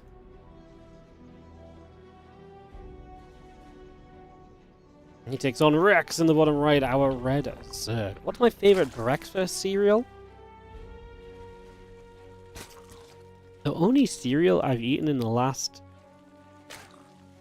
few years, realistically, is Crunchy Nut. Is that what it's called? The orange box one? That's the only thing I've eaten for years at this point.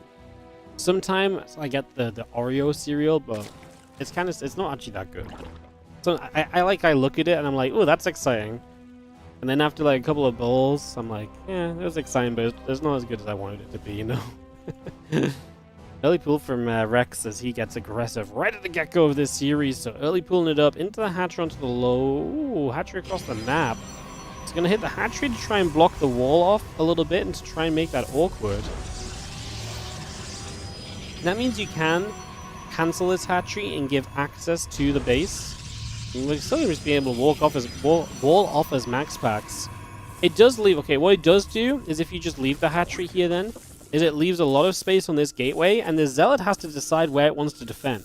Because if the Zealot pops out on this side, it's exposed.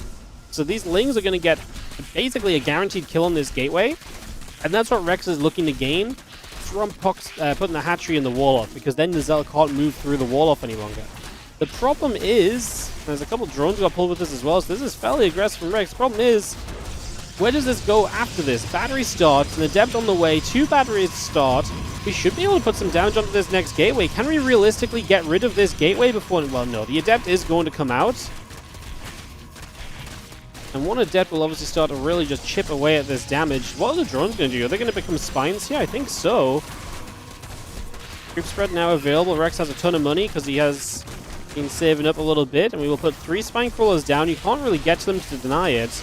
Battery will finish. That's kind of a huge deal because now you'll be able to finish to heal up this gateway a little bit. So it has a little bit more life on it. A Queen on the way. Queen kind of important because the Queen is going to be what gives you the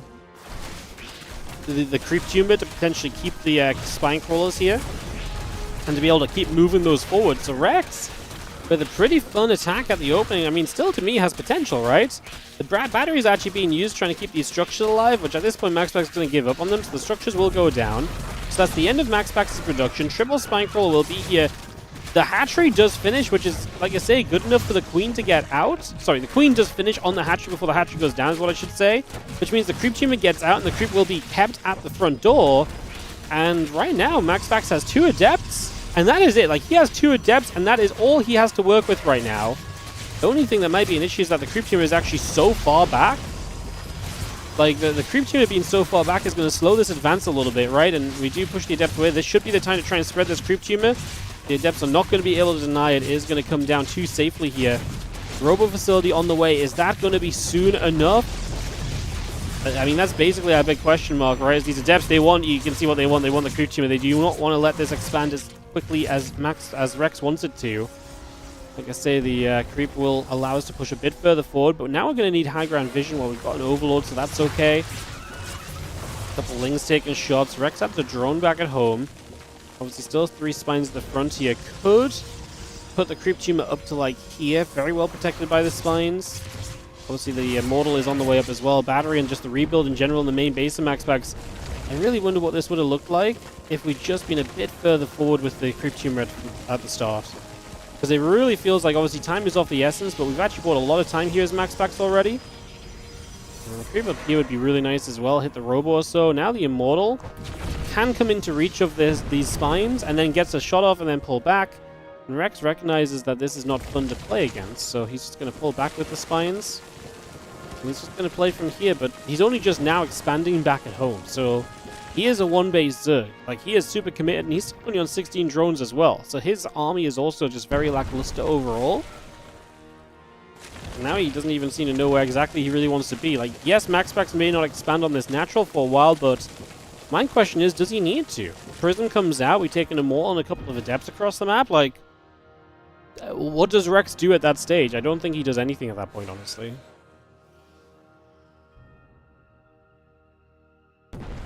The devs will threaten to shade again.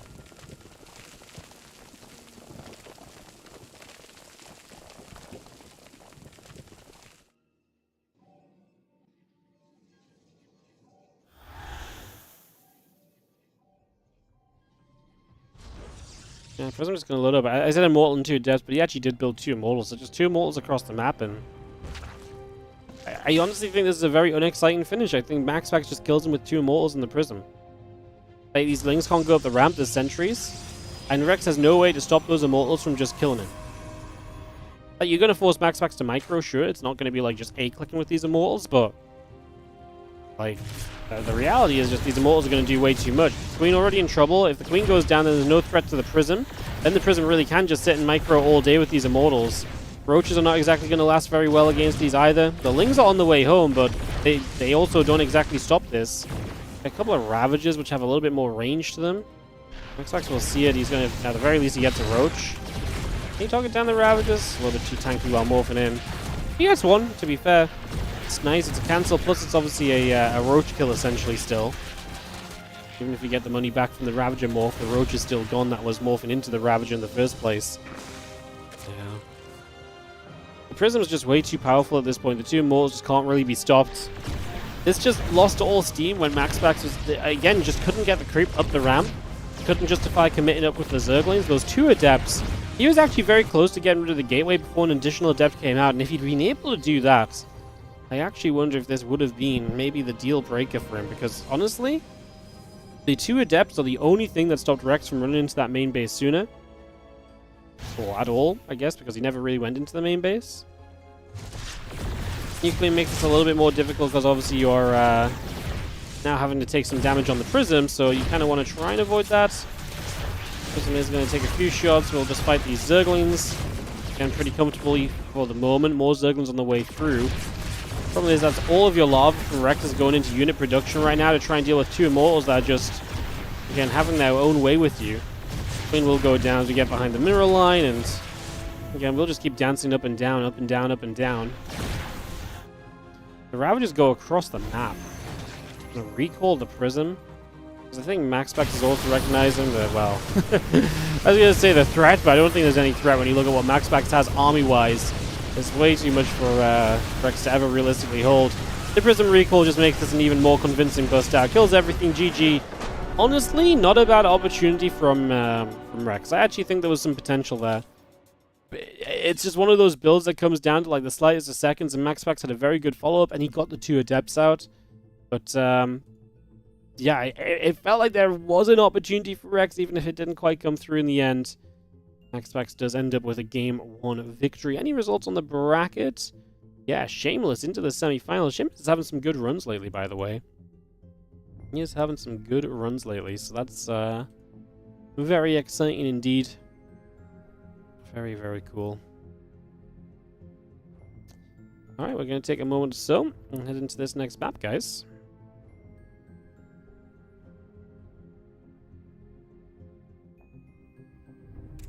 Again, a lot of games underway, so Shameless is waiting for Hero or Creator in the first semi-final. And then Lemon and ByuN have been playing for quite a while. A little bit sad we missed getting into that one because that's turned into a banger, apparently. They've been playing for at least half an hour now. So Lemon and ByuN, and then the winner of that plays the winner of MaxPax and Rex. That's where our day is at here in the WardiTV Mondays. Need the creep up the ramp sooner. Yeah, and obviously the Adepts did deny 1 creep tumor, but I really feel like that first creep tumor he put down, the Adepts were not... the Adepts were not far enough forward to deny it. I actually think he could have put it closer.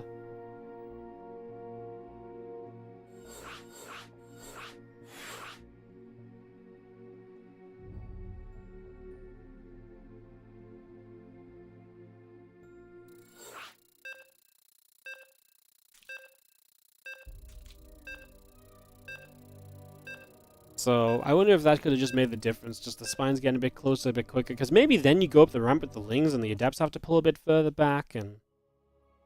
And then if you can push the Adepts back more quickly up the ramp, then you get another creep tumor down a bit sooner as well.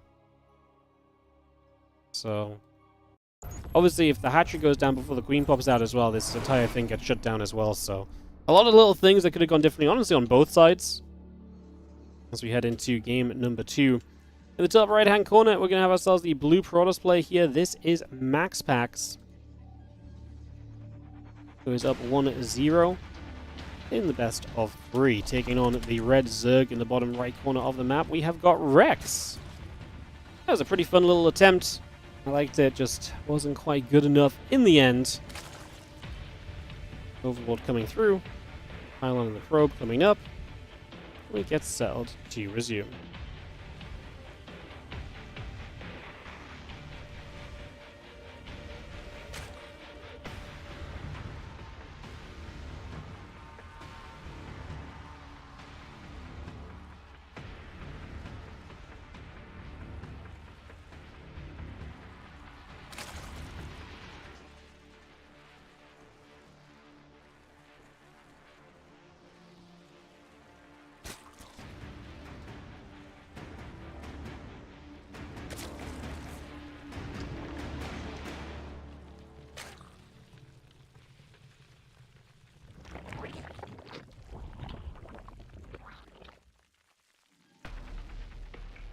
Hatch got some pool coming up.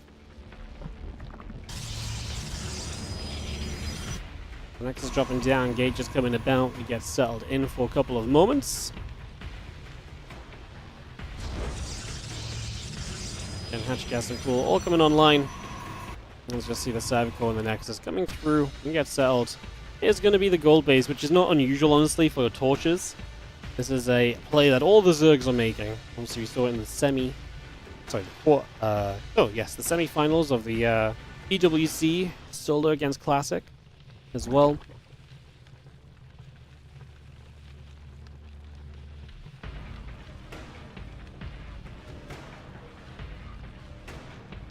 Let's just see a couple of queens coming up. Overlord on the way. Next is coming through. Everything, like I say, this almost like it's weird because like usually we'd be talking all about this gold base, but genuinely. On this map, this is like the gold standard. Pun not intended. Obviously, it does give you options as Rex. You know, there are things here which are opportunistic. You know, if you mine out these gold minerals, then you are going to have access into your opponent's base potentially. Force a wall off there, possibly. Reinforcements can come from very nearby. So don't get me wrong, it's not like this is a situation where, you know, taking this gold base is necessarily going to play into a normal game by every other map standards. But for torches, this is a very normal game. And MaxPax, you can see, is already checking the gold minerals, seeing that being mined. He's going to bring a depth here, so now you can't really mine out the rest of those. And you can see that Rex is just back into drones, so just getting that set up and getting all of that rumbling as another drone pulls over. Gold minerals just going to get nibbled on. And a couple of adepts will come back through, probe going back. And a few lings up at the top side trying to see what's going on as well. Oh, they're actually going to get in. The Adepts were busy protecting over the right-hand side. The Ling's going to threaten the pylon. That's extremely hopeful. It's not like the Adepts are that out of position, right? 3 Adepts here. Yeah. That's an extremely hopeful jump on the pylon. I mean, you got to take your shots, right? You got to shoot your chances when you get them, but I think it's fair to say that that one was probably not happening at, at any stage of this, so... Yeah. 5 drones go down, by the way, as the Oracle just apparently shows up, gets 4 kills in total. And that's going to be a little bit of a disaster as the Queens are too slow to push it away. And now, not just 4 drones, but 4 drones that were mining on the gold minerals as well, so that's going to have an even bigger impact. These drones had to walk over here in the first place. They'd already lost mining time early in their life cycle. And that's even less chance for them to have paid back their, their worthiness on the gold. It already feels very good for MaxPax in the early stages of this game 2 at the moment. A couple of Queens will activate onto the Oracle, push those drones to the side. You have a few Zerglings up on the top, going to try and nibble through a pylon, so trying to get some work done here as a couple of Adepts will chip their way through the Zerglings. Zerglings taking damage. Oracle pulling back up top. Another Oracle coming along as well. Adepts very much so still active and just picking their way through Zergling after Zergling at the moment. Twilight Council building. Gateways on the way. Zerglings in production. We have the Overlord also coming up here, going to peel out over to the left-hand side. We do have a couple of Queens. Going to go poking up onto the pylon as well. And the Oracle's kind of thinking about maybe jumping onto the Queens. So you have 3 Queens. 3 Oracles versus 2 Queens. Spore does get burrowed up at the front, so that's going to help you out, but I do wonder what Rex's long-term plan is from this scenario. Like, this felt as though he had kind of aggressive intentions. But I'm not sure what, like I say, what's the long-term plan here? Like, are these Lings still just trying to hope to flood through? Doesn't really feel like there's going to be too much hope of that, especially considering the oracles are nearby. Drone on the way. We are making a few more drones just to get the saturation continue to build up at the moment as well.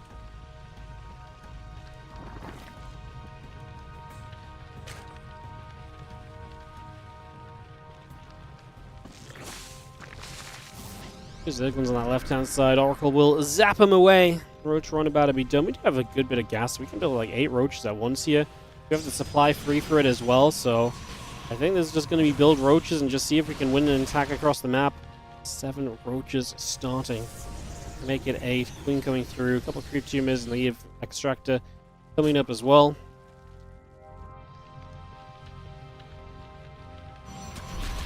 Zergling's going to run up. Going to get 2 probes already. Zealots is going to be going back the other way. Those other oracles gathering together. 6 roaches, 6 lings. Continue to produce through for the moment. Still got the queens at the front, going to go after the pylon. Stasis ward will come down, so we get that stasis put into place. Again, roaches and lings all producing through.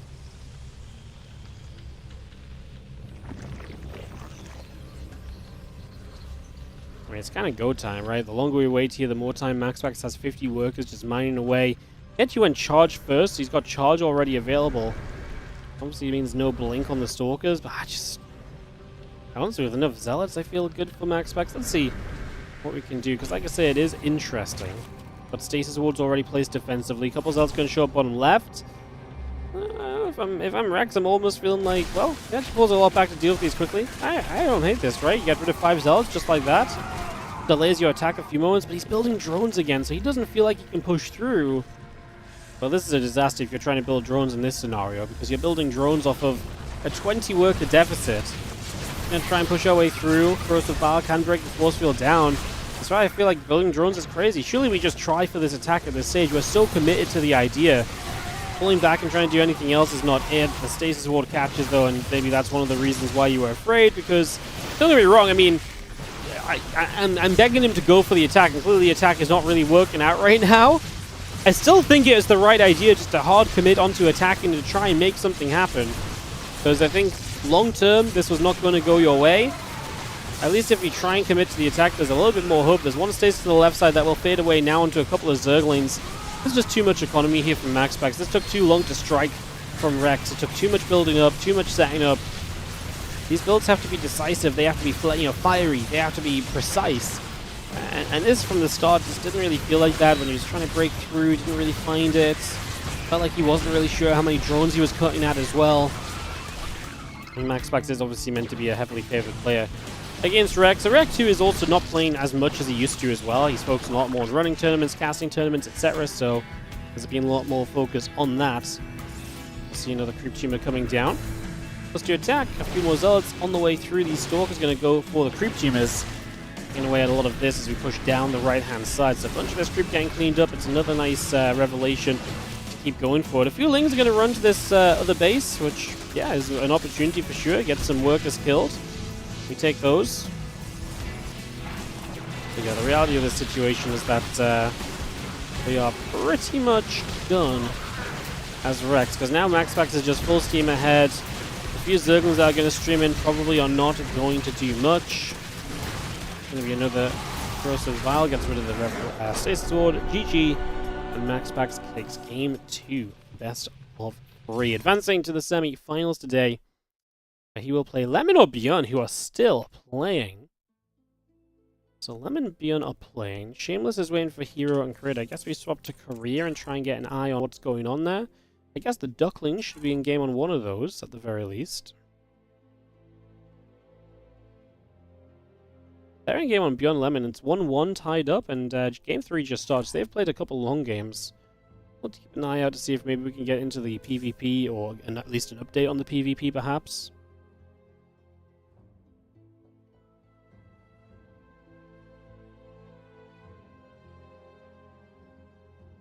If it lets me log into Career.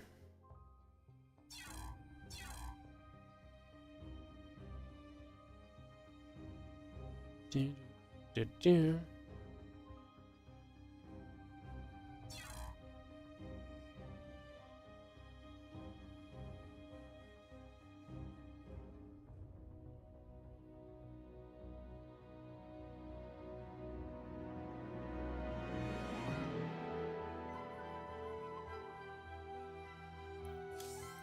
Yeah, everyone's just in game at the moment, which, like I said, is not really surprise too much.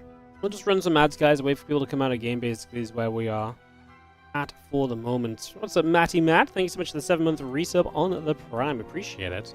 Actually, almost 2 hours in today, so actually making pretty good time. 2 best-of-3 semis and a best-of-5 final still to come. Like I say, I guess we can actually... What we can do is we can watch the Ducklings stream a little bit here. So this is going to be without game sound, guys, because it's from the Ducklings' point of view.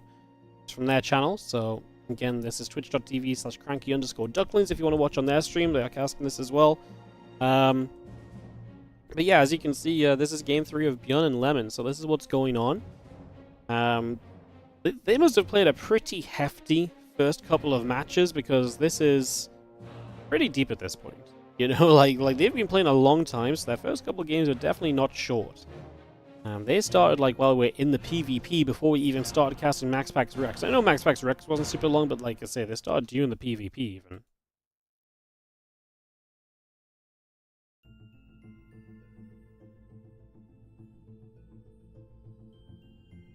Now, this game looks pretty standard kind of macro kind of PvP at the moment. Really nothing too much to shout about here for now.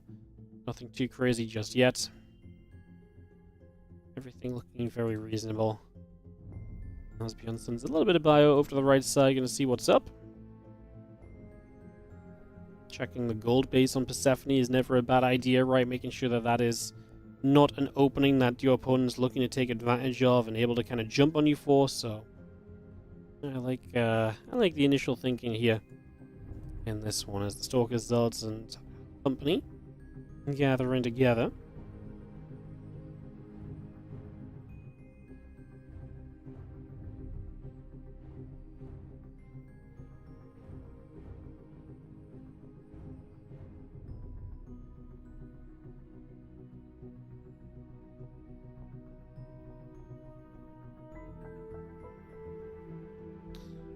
Again, just everything will gather up for a little bit of time. We have the 2-2 upgrades, the +1 attack ship weapons coming online. Everything really is settling down at the moment at this point. As we just have a few missile turrets coming in as well. Again, the 2-2 upgrades, ship +1. A little bit of everything firing on up at the moment.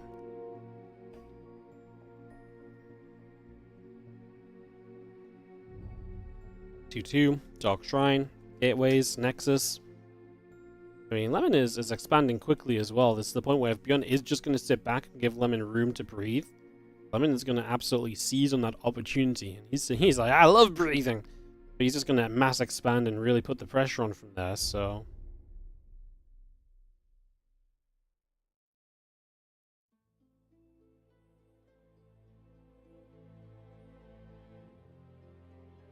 Big bio gathering up, the Vikings join in. +2 attack, +2 armor. And he's gotten that upgrade lead, so maybe if a fight breaks out, he'll have that upgrade lead to take the advantage of as well.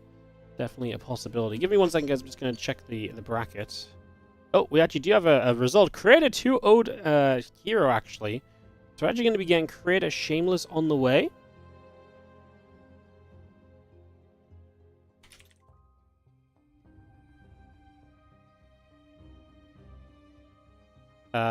Yeah, let me hop on over to that, guys. So this is happening on the Cranky Ducklings if you want to watch the rest of ByuN and Lemon. And we're going to create a Shameless in the semis. Oh, this is exciting. We're going to have a finalist who's never been in the finals of a Monday before. Hero is down.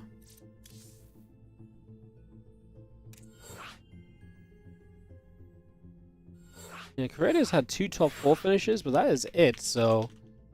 Shameless has never even been top 4 before. We're getting some excitement today. Alright, Creator vs. Shameless coming up.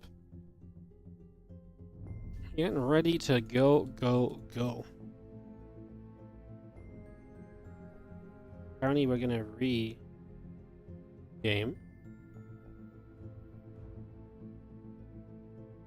Yes, Central West Central this week.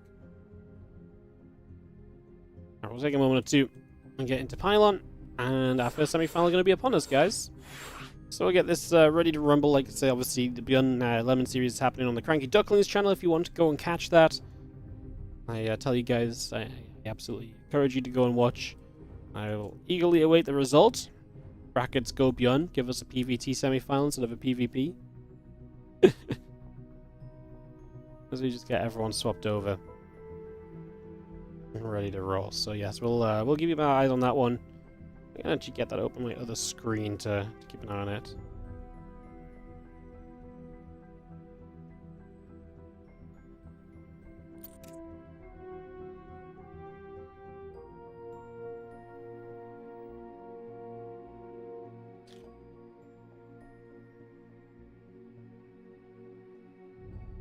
So guys, let me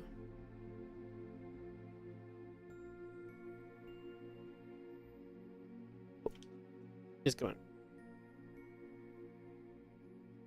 Alright, so yeah, we're gonna kick this off. Let me get the Ducklings channel up on the other side. And I can report on what's going on there. Oh, ByuN won. Okay. ByuN won. Perfect. Alright, so ByuN won against Lemon. So we're going to have Creator Shameless and then MaxPax ByuN coming up. Those are going to be our back-to-back semi-finals. Let's kick this off. WardiTV Mondays 46 top 4 beginning here. And like I say, what a fun top 4 for these two players. You don't typically, like, Creator has only made top 4 twice in this tournament series. Shameless has never been top 4. One of them will make their first ever Mondays final. Which will it be? It's going to be decided in the PvP. As in the top left-hand side, the red Protoss player is going to be Creator. Taking on the blue Protoss in the bottom right-hand corner, we have Shameless.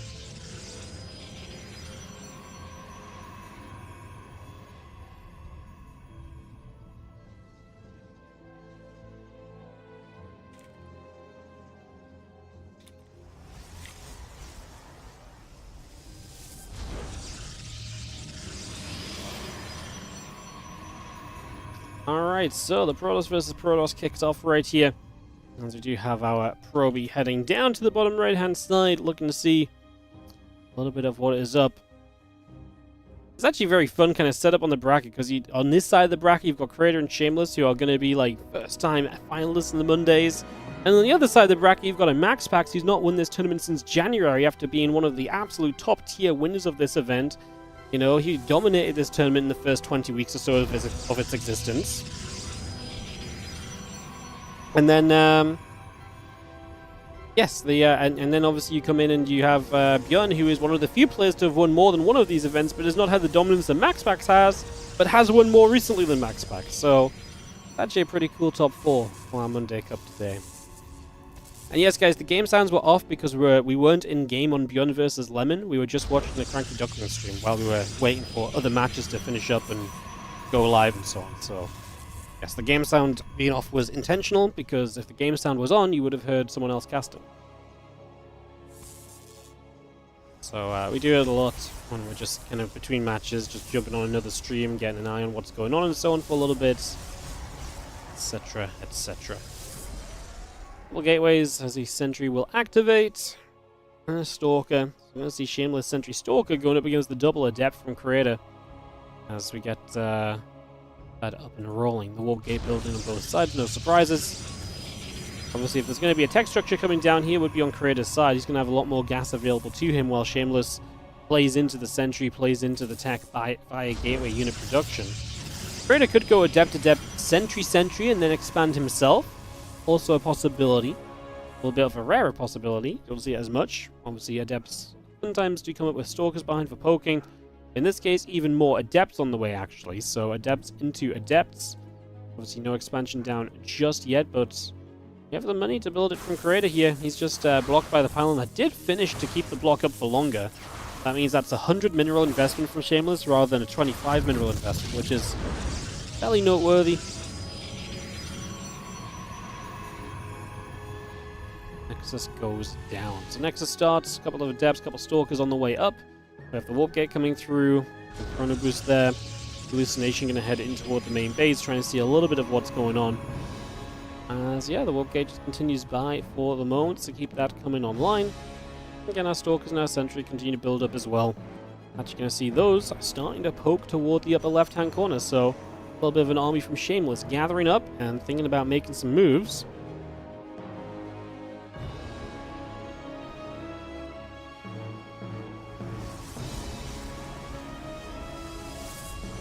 Robotics facility coming online from Creator also. Just going to see the few Stalkers and the Sentry out on that right-hand side. Debs are going to start taking some damage. A couple more Stalkers warping in as we go.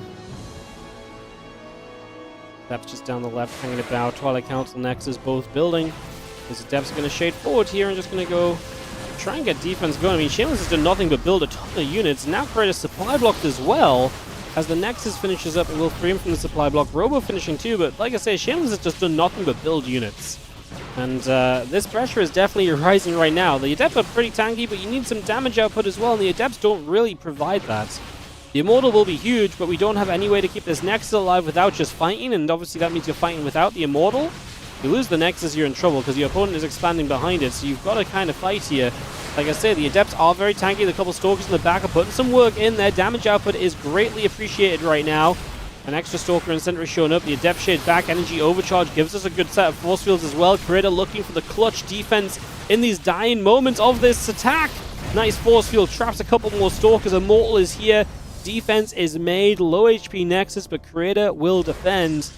And that is a beautiful hold at the end of this. Equal Workers coming out. Good army supply because his Robo's up and tech is active. And obviously Shameless delaying his own tech in the early stages to set up into this game so far. So that's exactly what we've just seen. As those few Stalkers pull back down towards the bottom side of the map now. And we get a moment to settle in. Stalker going to build battery and a couple probes coming up. Observer and probes on the way about.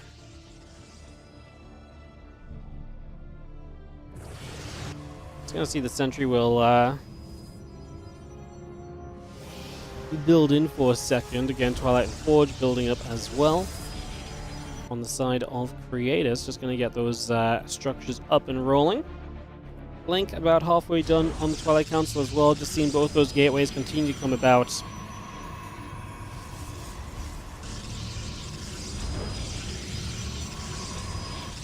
Gateway will produce.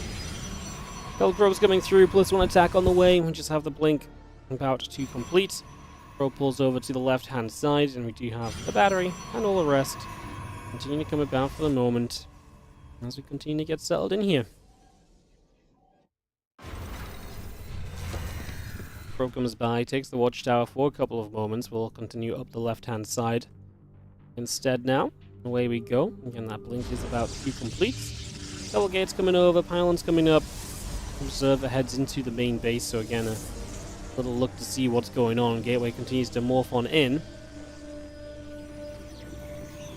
+1 and Blink still both continuing out here, so just have the pylon. Finishing on the top left-hand side, Shameless will warp in a couple of Stalkers, make it 3 of them. So 3 Stalkers on the way up.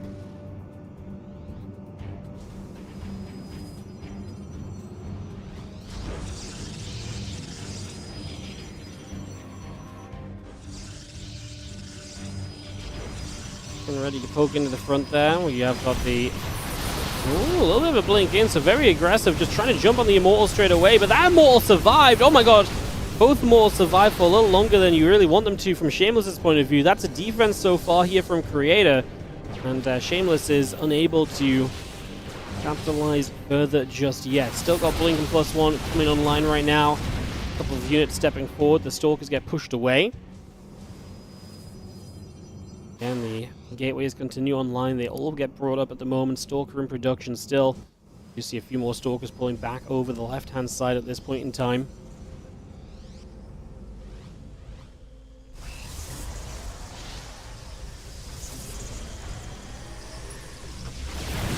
Oh, blinking up. The Prism, I was going to say, is extremely exposed as well. A little lax from Creator, having that just so far forward. His own blink is finishing soon. Going to help a lot with the longevity of his own Stalkers as he gets another Immortal up as well. I think Creator's fine. He can actually blink to chase right now because there's no reinforcements coming in on the right-hand side from Shameless. Good chase down. And your units are coming in from this gateway on the left. I think Shameless is halted at this stage. Creator also has the +1 attack upgrade advantage now, and he's going to find the pylon and gateway, so he's going to find additional units here just to get rid of. I mean, at this point, you try and come back in on the right side, and the Immortal will actually end up in a little bit of trouble, but overall, you can kind of see that this is absolutely going the way of Creator. Shameless is trying to make it a little bit chaotic, and some of these fights are a little all over the place.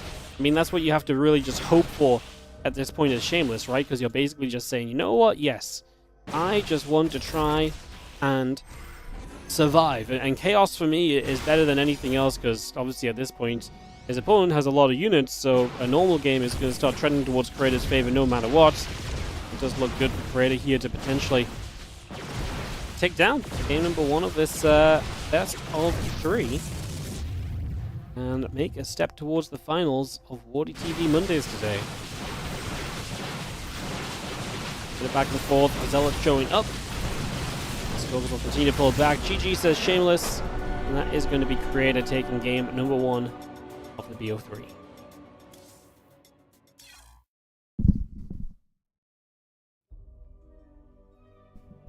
Alright, game 2 coming up in a couple of seconds, guys, as we will zoom on forward.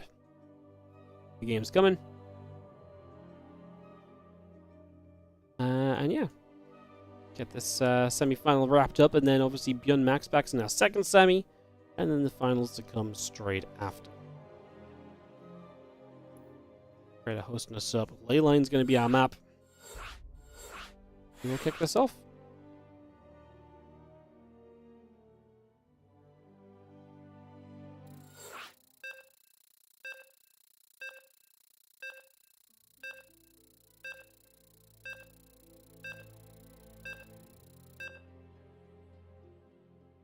Alright, we jump into ley lines. We get into game number 2 of this best of 3. And we get ready to go as Creator has a 1-0 advantage in this best of 3 series. We kick this off. Get this going. And we take us into our second game. Up 1 in the top right corner of the map is going to be the red Protoss player. This is Creator, dropping the GLHF. Just as his opponent did. In the bottom left, the blue Protoss player is Shameless.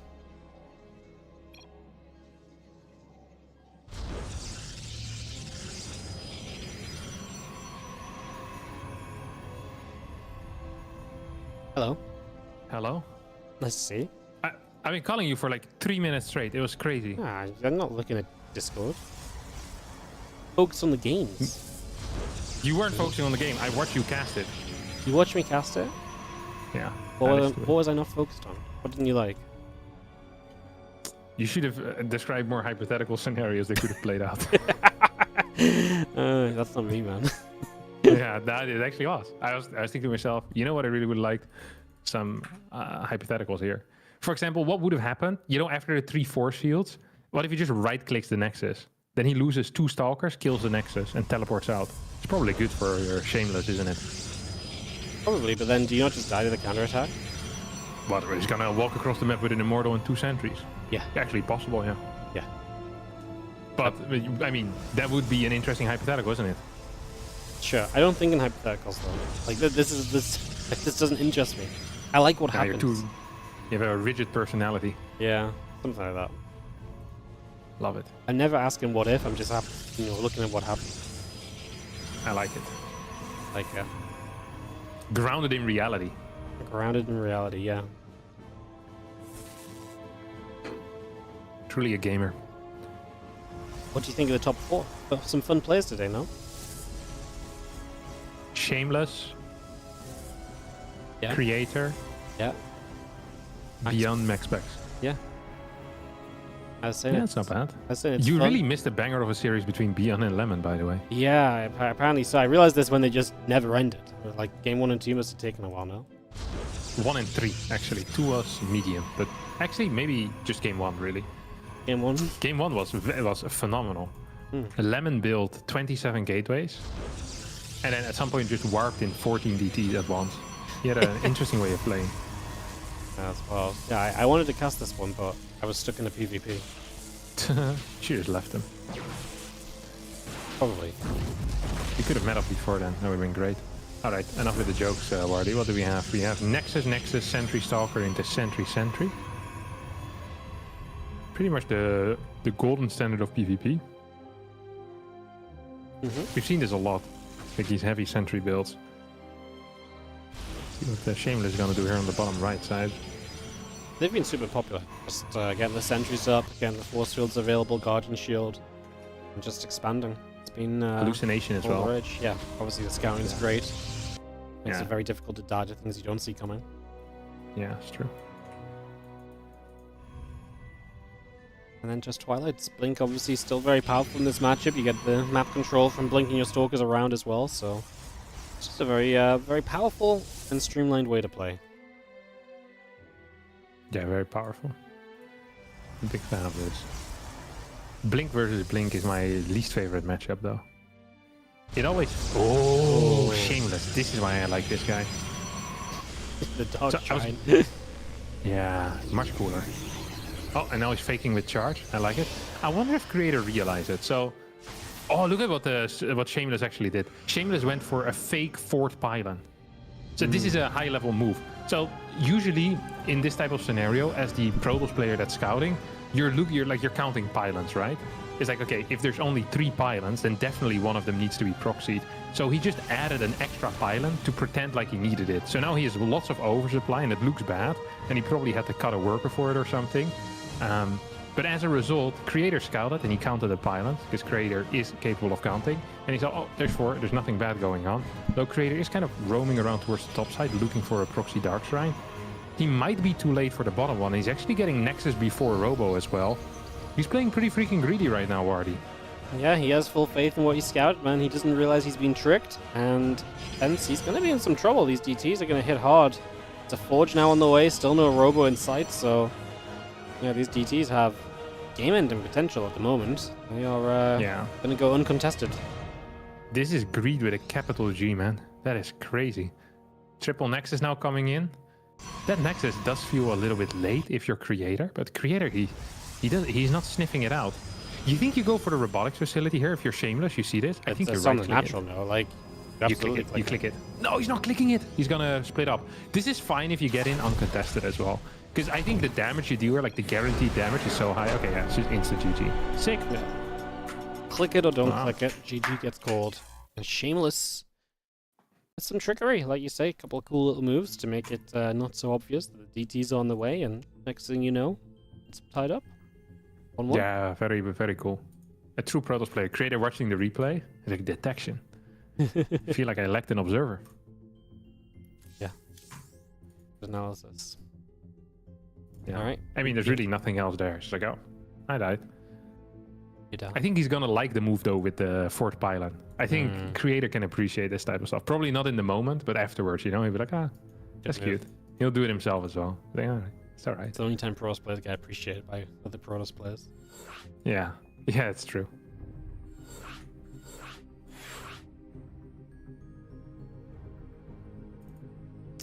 Cool. We're loading, so just into the lobby.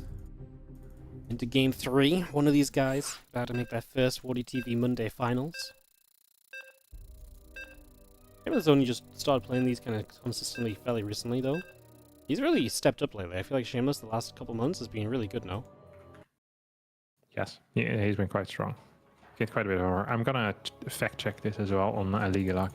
I always like fact checking myself with Aligalak to see if it's just a feeling, you know, but I don't think it is. Oh, he's a straight line up. Straight line up. Yeah. How old is he? Apparently he's 19. Lev Bondarenko. Bondarenko. I never heard that as a last name. It's a beautiful last name, Bondarenko. Beautiful. Yeah, it really is something. 19. You're 19. He's the next big thing. Okay, 3 years from now, he is one of Europe's best. 2 years from now, he's one of Europe's best. If we still have a European server at that point. Yeah. Maybe one of North America's best, just from Europe. Very true. Gator. Yeah, Shameless is cool. He also plays pretty, like, not super standard, but he knows how to play standard. It's not like he's just a cheesy prick. Yeah, he can do everything. He's a diverse player, solid fundamentals behind everything he does. I feel like he is. He can play tricky, but he's not like Eric Fire, you know, who would only proxy robo. He can do everything. He's gonna go for a gate scout here. I think this is a good call. Second gate scout, cheeky little proxy on the map. After what he did in the last game, I think Creator's gonna poop himself. If I were him, I'd just fake proxy a pylon, like on the far right. Just throw a pylon down there and hope that the opponent, you know, really buys it. We're not getting a lot of gas mining in the main base quite yet, so that is usually an indicator of nothing too bad. Oh, this is proxy robo positioning already. Look at that. Yes. You've been loving the proxy robo. I've been doing it almost exclusively in my PvPs. Yeah. Word on the street. Sometimes with great success, sometimes with less. I actually believe, if executed well, it's one of the best builds. You think it just has an answer to everything? I mean, the thing is that responding to it with a proxy at home feels really bad. But obviously that would be good. But it feels really bad to do. Because if you're playing against proxy Stargate and that's how you respond, that is just game over pretty much, right? Because you have no aggressive potential there as the defensive proxy robo or the defensive robo player. So usually do unit into robo. And then having faster immortals is better for the proxy robo player. Straight Stargate, Phoenix plus like 4 Stalker. That is an okay response, but it loses to everything else. So, okay, you see, this is what a lot of the Koreans do. They go unit into robotics facility. So you pretty much lose the ability to ever kill your opponent's proxy robo, and you're down in immortal time by about 20 seconds. So the only upside you have is that you're defending at home, but usually you end up losing a gateway or so, and you get contained. So it's just kind of a bad situation, to be honest. It really is just kind of a bad situation. Shameless is looking for, I'm not sure what he's looking for, but he's not gonna find it. Oh, Creator sees everything. Creator actually does see everything. Wow. Look at these adepts as well, moving towards the bottom side. They're going to be dodging their responsibility big time, man. Dodging their responsibility? Yeah, of getting shot at by the stalkers. Yeah. They are... If they get in... Okay, so what Creator's doing here, he goes for +2 workers, so he's on 24 workers right now instead of just 22. If he loses 2-3 workers, I think Creator is absolute toast. Like absolute toast. We're gonna get a 4 Stalker run by, but we have Sentry, Stalker at home, 3rd Gateway on the way. I think I'm not sure why Shameless is in his main base, in his mineral line. He knows it's a robo first. This could be very interesting. This is gonna get very interesting. Yeah, the adepts are gonna do some damage. I mean, you're right, him being in the mineral line is gonna cost him the pylon though, and that means his gateway is gonna be depowered, so that's a little frustrating. He has the units to fight this for now, with a good force field especially, but It is a little scary still, because now you're just gatewayless, so you do not have the warp-ins you're looking for. The warp gate isn't researched either, so you really need to get a pylon up over here. Like, this is a problem. Yeah, it is a problem. Meanwhile, on the other side of the map, I don't know where the adepts are, to be honest. What happened with the adept prism? Oh, it's coming in from the other side right now. Like, Creator has lost a couple of workers, and is probably gonna lose 1 or 2. No, probably should have lost 1 more, but didn't. Immortal count is, what, 1 versus 1? But we have the Prism as our bonus. Shameless can do a couple of things. He can continue going as he went triple gate, or he could get like a Stargate. And then you're going to, you know, have more Immortals, and you're going to have Stargate units. Oh, finding these 2 Adepts warping in is huge as well.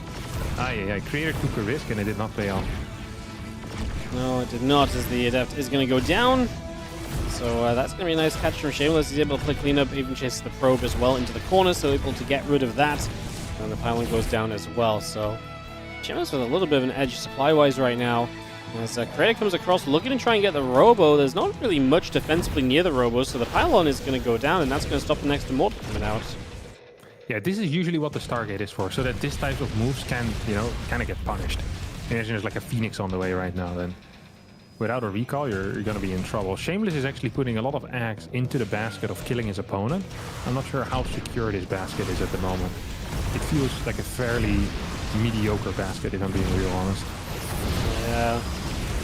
Now we're going to see the first gateway going down, so I mentioned obviously that is the one thing you get here as the aggressor, right? You're almost always going to find a gateway unless the game really gets weird before that point. As the Adepts are going to shade through. Shameless is going to play very aggressively forward with the Adepts, but he's not bringing everything else forward with it. He's just letting the Adepts kind of take the attention and then just kind of hitting the gateway. Now he's going to elevate it up past the force field as well. He's got so much reliance on his 2 Immortals, but he's also got to make sure they stay alive as well here. Doing an okay job of it for the moment, but is it enough, Creator? His own Immortal going to start getting some shots on the opposing Immortals as well. They're going to have to lift back into the Prism. The Adept's doing a lot of the tanking as well, and now Creator has a second Immortal of his own, and he is going to defend this, even keeping that gateway alive. And he's across the map as well, dealing some damage with his Prism. Yeah, the fact that Creator felt comfortable enough to send that Prism with 3 units across the map, like, that pretty much tells the tale there. That's 10 supply in a game where both players have like 50 supply. Yeah, that shouldn't be the case. That initial shade into the main base that Shameless did, I think actually would have been really sick. Because there wasn't a lot to kill these adepts quickly. So you kill like 6-7 workers there, and you have the opportunity to walk onto, like, up onto the ramp. I think that would have been really cool, but instead he just tried to go for the full-on kill move, and yeah, it was a pure mess. He did not manage to clear that battery quickly. His Immortals were shooting gateways for a majority of the time, and right now Creator, he is the one that's moving across the map. We have a defensive Phoenix coming out finally, but actually 2 defensive Phoenixes coming out, but there's just nothing else here. There's nothing of value. The Immortal Prism with 2 Immortals is not even going to go across the map. It's now trying to go back home as Creator is going to waltz up this ramp, and I think honestly that kind of should be it now. Looks very good. The Phoenix going to lift up one of those Immortals. The Prism going to go straight into warping mode right in the front. That's going to give this Prism up, so Prism getting very aggressive there, and now there's another Phoenix lift, another Immortal taken out. I mean, Creator has to really shuffle his way through this. Are we going to have enough? The Immortal gets dropped back down. The Phoenix is still doing their lift thing. Creator is obviously up against batteries as well. I think Shameless is going to make a defense here in the end, as Creator's main fault is just, like, the Prism just setting into warping mode in front of all the units that could kill it. And then obviously just having a horrible fight from it. Shameless will defend this. Now it's time for Shameless to walk across the map up a ramp. Yeah. I did think it was over though. That was, yeah, losing that Prism was wild. Yeah, I mean, the Prism is just so valuable. It takes so much micro away if you lose it, and then was the Phoenix able to nullify the Immortals for a bit as well? So there's an Immortal that's dangerously close to Shameless's base right now. I don't think that is intentional. Shameless is, might actually end up losing this Prism. Oh, luckily the sentries find it first. There comes the Stalker flank. As lots of damage on this Prism, but not enough for it to die. As, yep, both Immortals plus the Prism stay alive. Phoenix are going to make their way over across the map, maybe to try and clear a couple of workers. As, wow. Okay, I guess we still have something that resembles a game right now. There is some value in the Phoenixes dealing damage on the other side of the map. We have a Prism until there is Blink out. Imagine 3 Phoenixes plus 2 Immortals. They can deal a lot of damage, right? You lift like 2-3 Stalkers, you target down a different one. Like, that definitely has some potential. So we'll see some more workers fall in this game. And I'm curious to see what the follow-up plan is going to be here for Shameless. yeah, as he gets that Nexus coming through, he'll try and poke in with the Immortals, gets denied on that, and is going to be playing a little bit of catch-up on the work account for the foreseeable future. He rebuilds a Robo, and it looks like we're just going to try and reset into a normal game, but Shameless is going to be behind, so definitely kind of wants to do something with this Prism, or even more with these Phoenix still. Yeah. Robotics facility is almost done on the side of Shameless right now. It's the second Robo of the game that he's building. The Immortal drop is going to clear in a pylon. Could maybe kill a Stalker, but doesn't want to commit too deep into this. Blink is about, what, like 60-70 seconds away from finishing. Phoenixes have gotten 4 worker kills total, which is fairly decent. 31 workers to 32. Immortal Phoenix versus Immortal Stalker. It's interesting compositions, at least, Wardy. It is, yes. The few Phoenix are kind of a really interesting kind of asterisk in this game, where you've always got to consider them, right? Like, they're always going to have that little bit of potential in a fight. Now, the more Stalkers that come up, the more quickly and easily they get taken down, but until that Stalker count gets higher, like, they can remove really important units. They can always poke around and potentially deny a Prism that's poken about, and also just counterattack for some workers, so yeah, it's pretty funky. Shameless getting that Twilight Council up in line. We'll see what upgrade he wants to go for, and see what he fills his army out with. Charge does make a lot of sense right now, right? Yeah, I feel like that is the biggest synergy that you're gonna get here. It's like Phoenix. Oh, Blink. All right, there you go. So in that case, maybe like you go for a lift on your opponent's Immortals, but there's only one Immortal really. So I'm a bit confused. Usually with this type of comp, you see like big Zealot Archon, couple of Phoenix, Immortal. You can skip the Blink, so you save a lot of gas. Not building Stalkers and not building Blink, which is nice. But I think Shameless might just be going for the committed 2-base all in here. Yeah, just full send it. As many units as you can and just go. But I'm not sure if he's going to be able to get enough power to like really outnumber Creator. I feel like Creator's already pretty well set up himself. Was off an observer there, but charge on the way from him too helps so much, just getting those tanky zealots up in front, and just having that front line that absorbs a bunch of damage does so much for the rest of your units in these kind of fights. So I do think I like it a lot for Creator at the moment, and I'm not sure if, like you say, this attack from Shameless is going to have really the oomph it needs to knock Creator down in this semi-final. Yeah, the thing for Creator as well is, right, that he can just kind of build more batteries. Like battery plus sentry is such a nice type of unit to warp in here right now. Just spend your gas in sentries and have some leftover, 1 or 2 extra batteries. Fill the rest of the army up with Stalker. It's going to be 3 Immortals. I mean, if those get lifted by the Phoenixes, that is something. But if we just take a look at the overall unit count, Shameless is in a dire position. Yeah, he has no... He has like 1 more Immortal. He has the Phoenix, but against this amount of Stalkers, like I said, I don't think the Phoenix is going to have as much of a role to play, especially not if you lose them early. 1 of them already going down. And Creator just going to play with the Stalkers a bit, then blink back. Obviously, has got defenses available, has so many sentries with energy too, so he's got force fields for days just to keep the techier units away and just make it more difficult for Shameless to advance into the fighting position he wants to be in. Yeah. Creator's gonna stay in contact with this army. He wanted to potentially clear something if he can. Creator does need to be careful that his main army, the rest of his forces, isn't completely out of position when this enters. There we go. We get some lifts on those Immortals, but Creator has so many freaking units here. And his Immortals now are gonna drop, and they start working on those Immortals. They start working on those Stalkers off Shameless. GG. Good luck. As Creator is gonna be our first finalist of the WardiTV Open 46. Yes, he is. So Creator advances through to the top 2. And we'll be playing against the winner of MaxPax and ByuN, which is next up for us. I'm going to get into that in a sec as the lobby's up. So, yeah, I'm going to BRB 1 minute and then we can jump into this TVP. I'll be BRB 1 minute too then. Wow, you're meant to be the entertainment in the downtime, but it's okay.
Hello.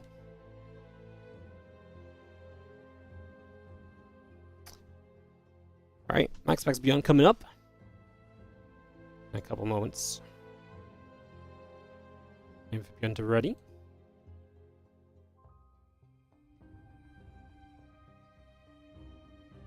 Winner plays Creator in the round of 2 in the finals today. We'll see MaxPax is probably favored against ByuN. MaxPax has really struggled to win this event lately. Like I say, he has not won this tournament since edition 19. Like, that's actually a very long time. When you consider that MaxPax is a multiple-time finalist since then. He's been in 7 finals since then. Just can't win this tournament for his life anymore, it seems, which is really wild. Interesting to see if he can do it today. He's definitely probably the favorite in the rest of the pack, but I wouldn't say that ByuN is a necessary guaranteed win for MaxPax either. And ByuN is one of the guys that has been able to scrape together some Monday victories. He's won 2 of these tournaments. Most recently, his win was against MaxPax in the finals in edition 33. There was some big SCV pulls in that one, so some fun backstory for you guys there on the Mondays. Get ready to go. ByuN ready's up, and we'll kick off into the opening game of this semi-final number 2.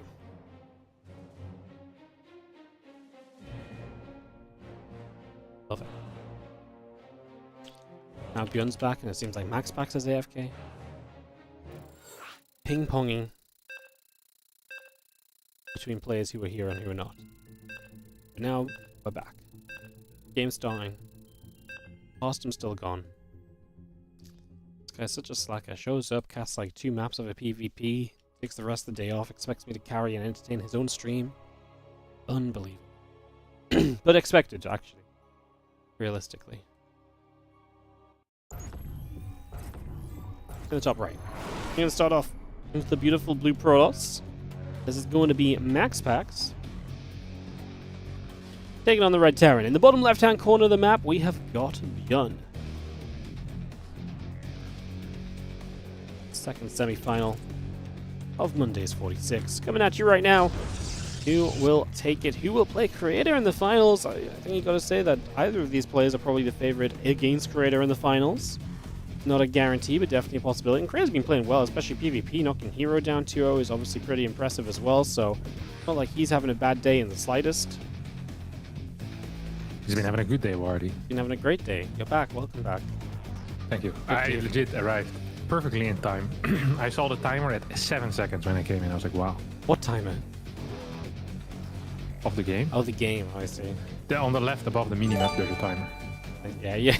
I never noticed. I don't usually look at that. I just guess when things are meant to happen, you know. Makes sense. I love this build, Wardy. I am such a big fan of this build.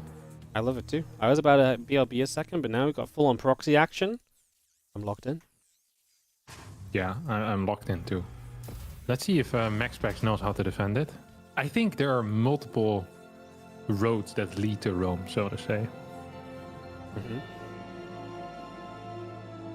So I'm just curious which one he's gonna take, you know?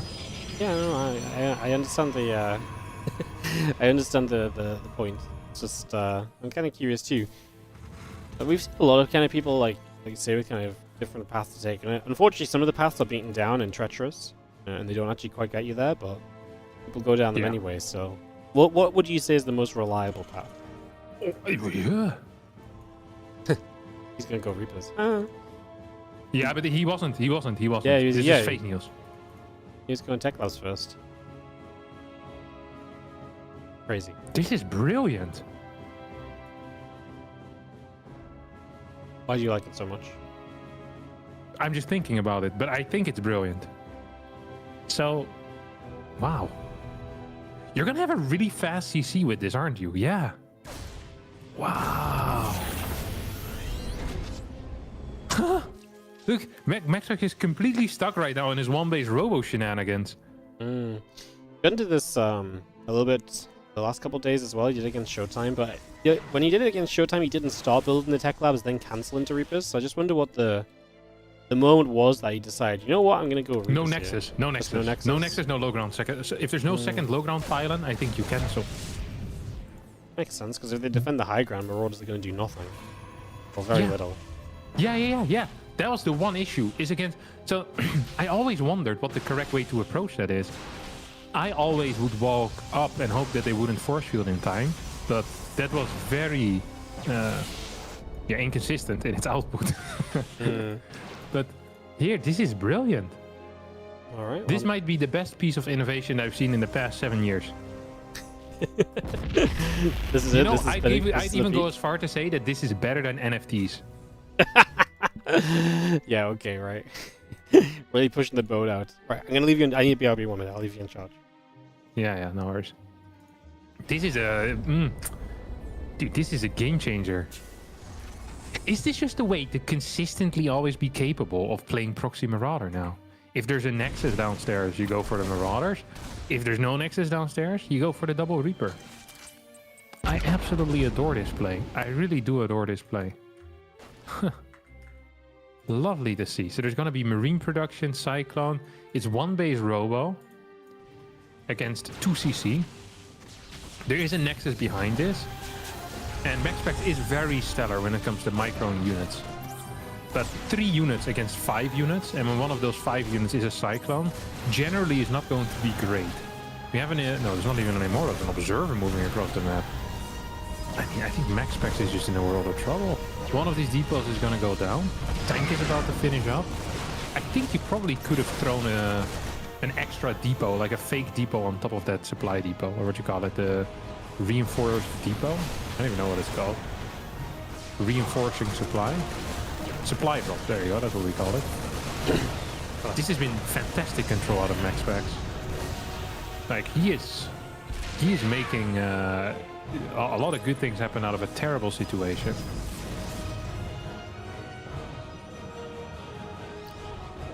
You said that, but all I saw was him losing 2 Stalkers. When?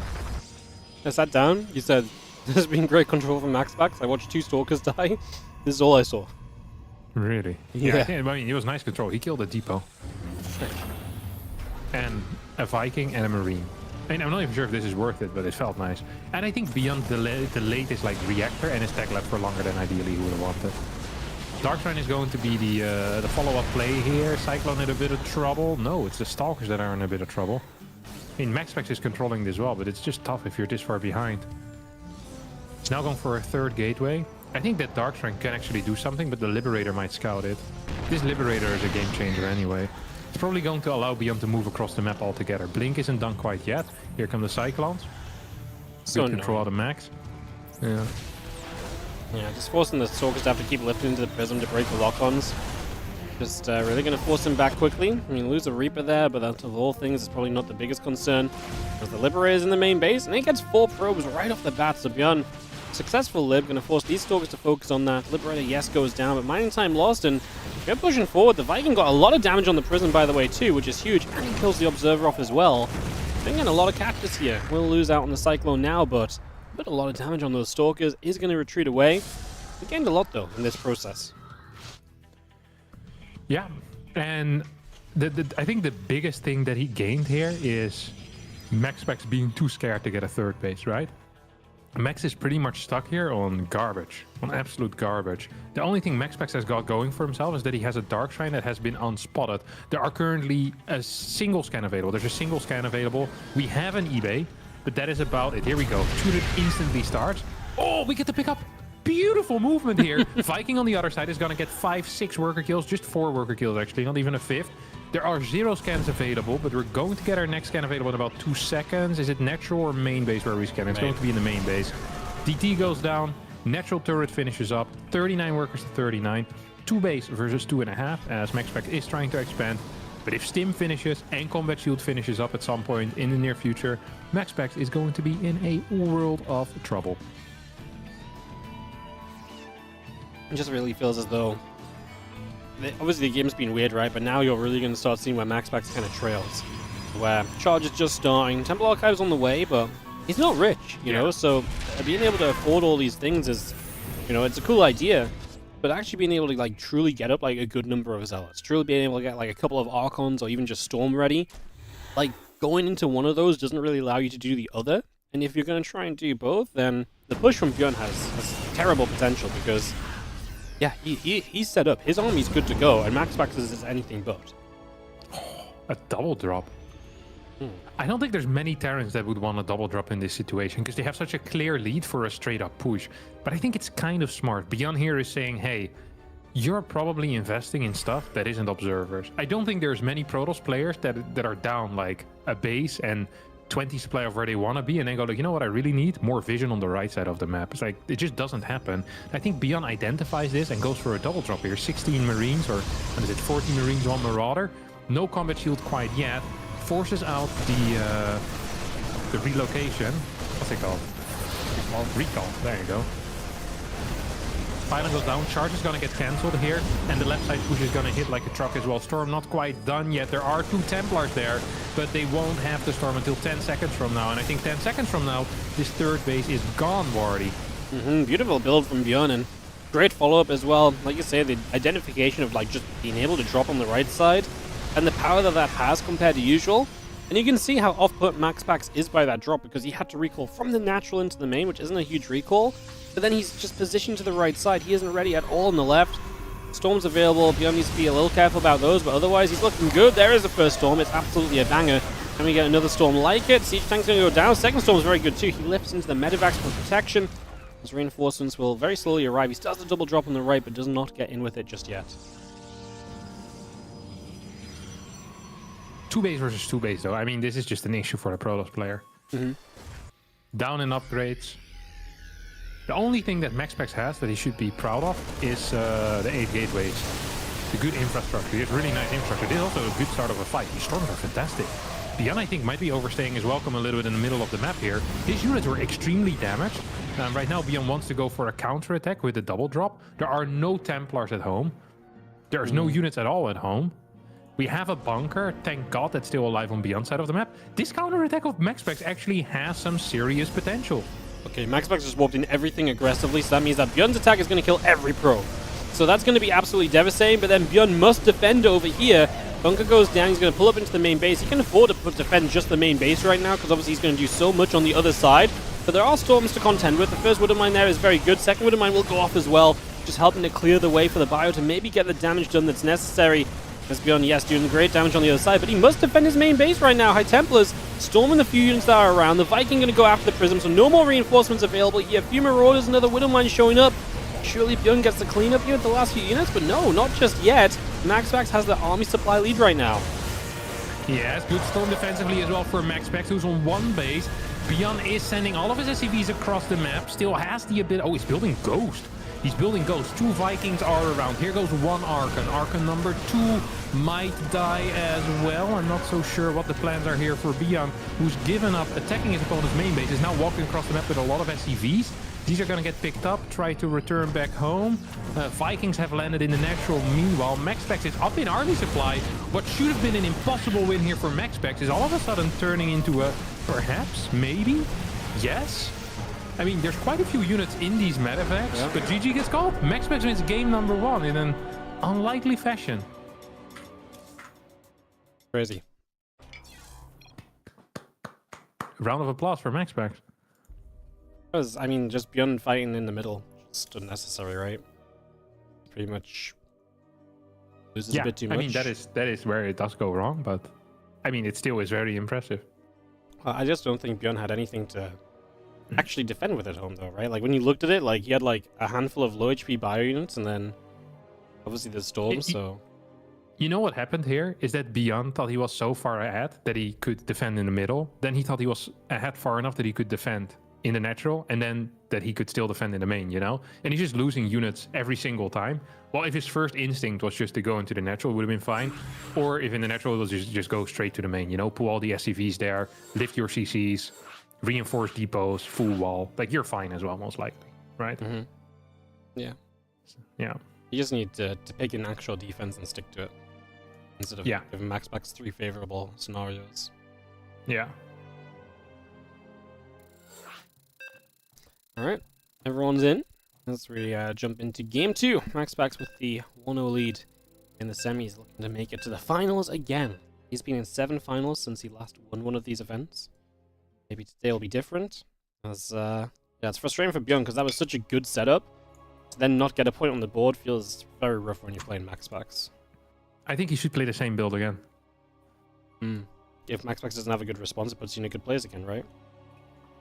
Exactly. I unironically believe if MaxPax does the same response, the game is going to be way more favorable for ByuN even. Because I think ByuN's defense was worse than it should have been. And the DTs also kind of caught him off guard. And that really did something, you know? So, yeah. Is he actually doing it? He's doing it. I think this is the correct call. Okay, ByuN gonna go proxy mode. Game number 2. As the first SCV makes its way. And there's the second on the way on the mini-map as well. I think ByuN might be a genius. I cannot believe Terrans haven't figured out that you can just send your first 2 workers across the map every single game. Really makes you wonder about these guys, huh? Let's see if MaxPax is gonna scout right side. Oh! No, it's not. I think if he scouts through the right side, he just wins the game, no? If he just like nipples at the SCVs and stops them building. No, but like he sees it, is what I mean. Right? If he hugs the wall, does he see it? I'm not sure. Like, see how he's moving right now? Like, it could have gone the other way, you know? Because the map is symmetrical. So you can go to the right first. And then go through the middle. You know what I mean? Yeah, I see. Yeah. Okay. This must be scary to respond to as MaxPax. So we think same thing from ByuN. Checks for Nexus. He's just gonna go Reaper straight away this time. Oh, he does Reaper straight. I guess if he gets scouted, he does Reaper straight. He got scouted last game though, no?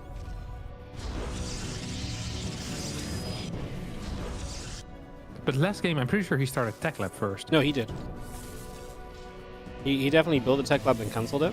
Which is why I was interested why you thought he did it. Because like I say, he has gone Reaper straight a couple times recently too. Like he keeps mixing these builds up. Very interesting. Loses the SCV, that sucked. Now this Reaper is gonna go all the way back home. I mean, this is a significantly better start here for MaxPax. He's not throwing down any tech, he didn't mine a lot of gas.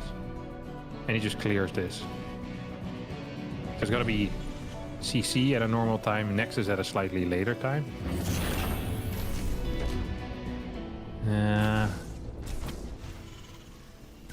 You know, I'm not even certain who's ahead right now. It's a little strange. Having fast CC, but Barracks on the other side of the map. Yeah. It is weird though, isn't it? It's gonna be 3 Reapers versus 1 Stalker. That's a Reaper win. If you micro correctly, you don't even lose a Reaper. Zealot though. Zealot! There's some good damage done. Reaper's Right, a little chasing the Stalker. Correctly. Yeah, no, another Stalker shows up as well. Good try. Yeah. Oh, he's gonna try to commit here. Loses a Reaper for a Stalker is a good trade. Cannot afford to lose another Reaper, and he won't. A factory gets constructed at home.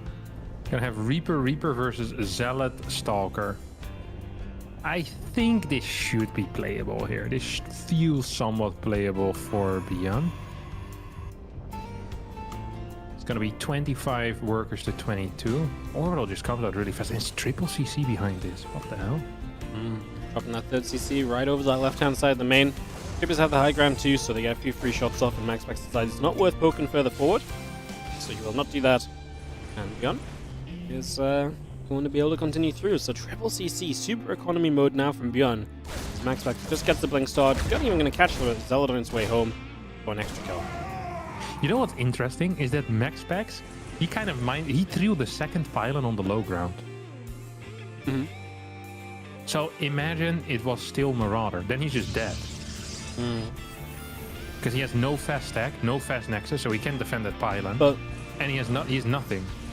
Maybe so I feel like he's gambling in his defense, and despite that, this is playable for ByuN, I think. Maybe he knew though, because ByuN had engineering bay blocked when he threw the pylon down.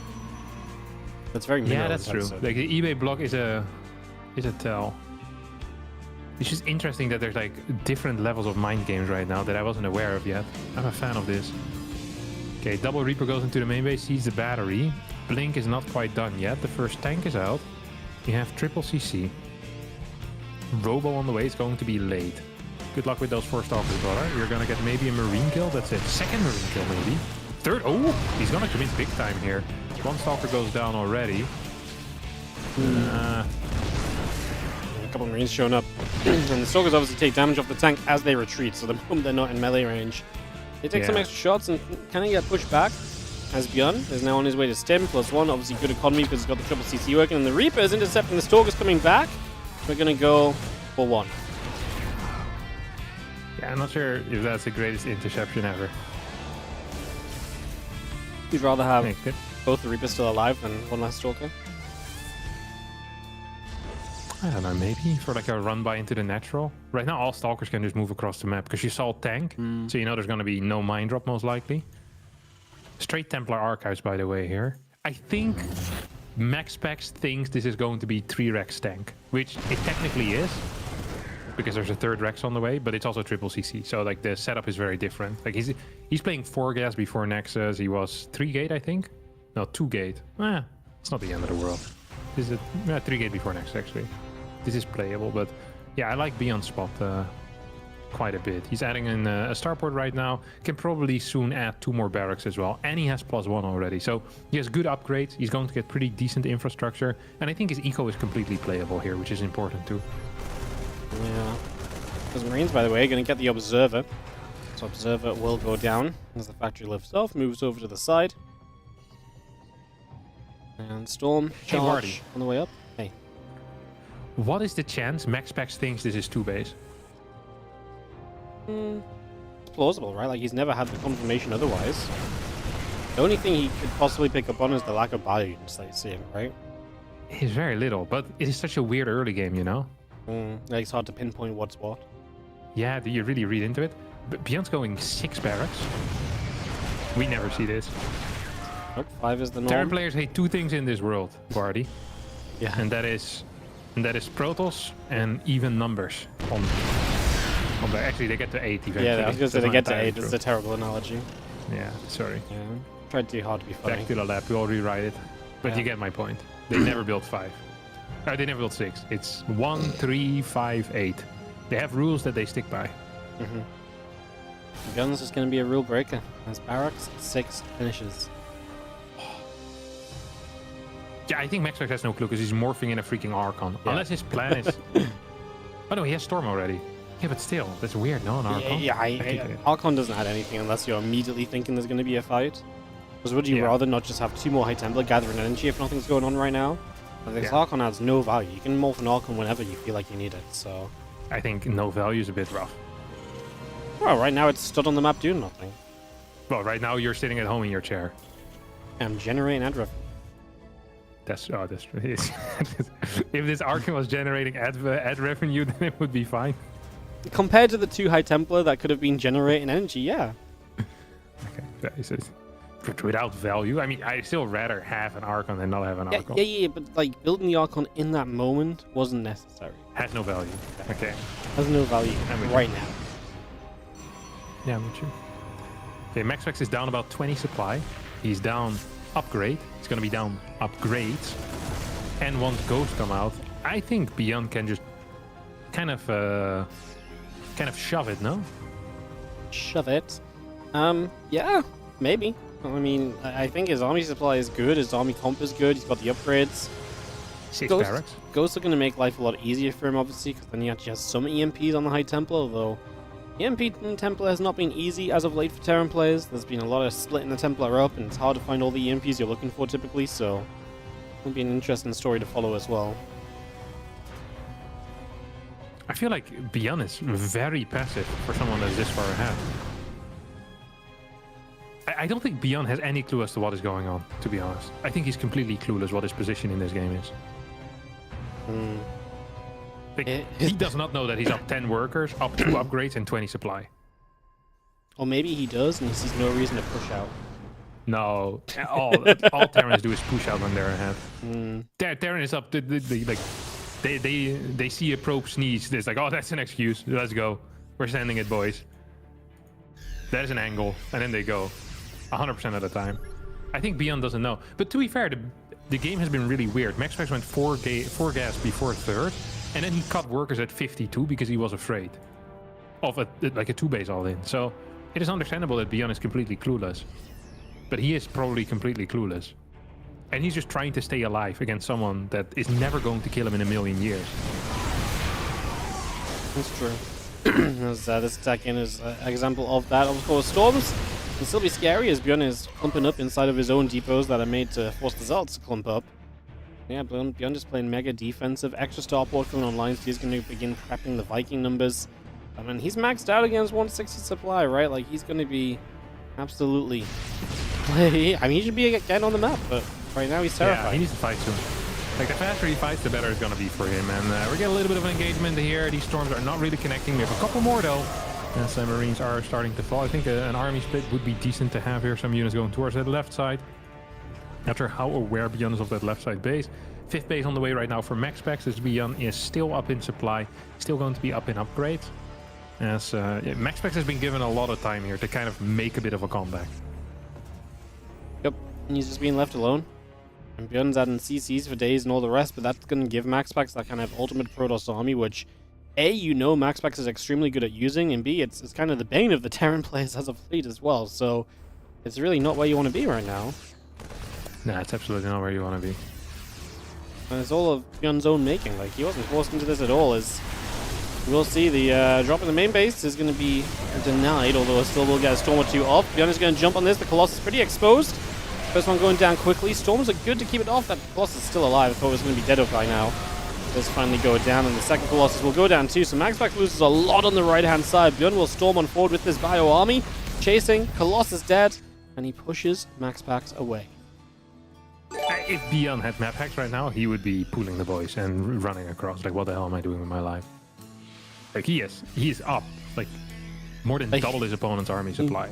He's going to be 2-2 upgrades. Yeah, he's expecting MaxPax to have walked in like 10 High Templar while that fight was going on, and like 10 more Zealots as soon as he starts moving out, and 10 more when he gets there, right? And it's just like, no, it's like he had it on 2 High Templar. That's it. Yeah, he doesn't believe his position is good. I don't think so. I think he thinks this is like a desperation attack almost.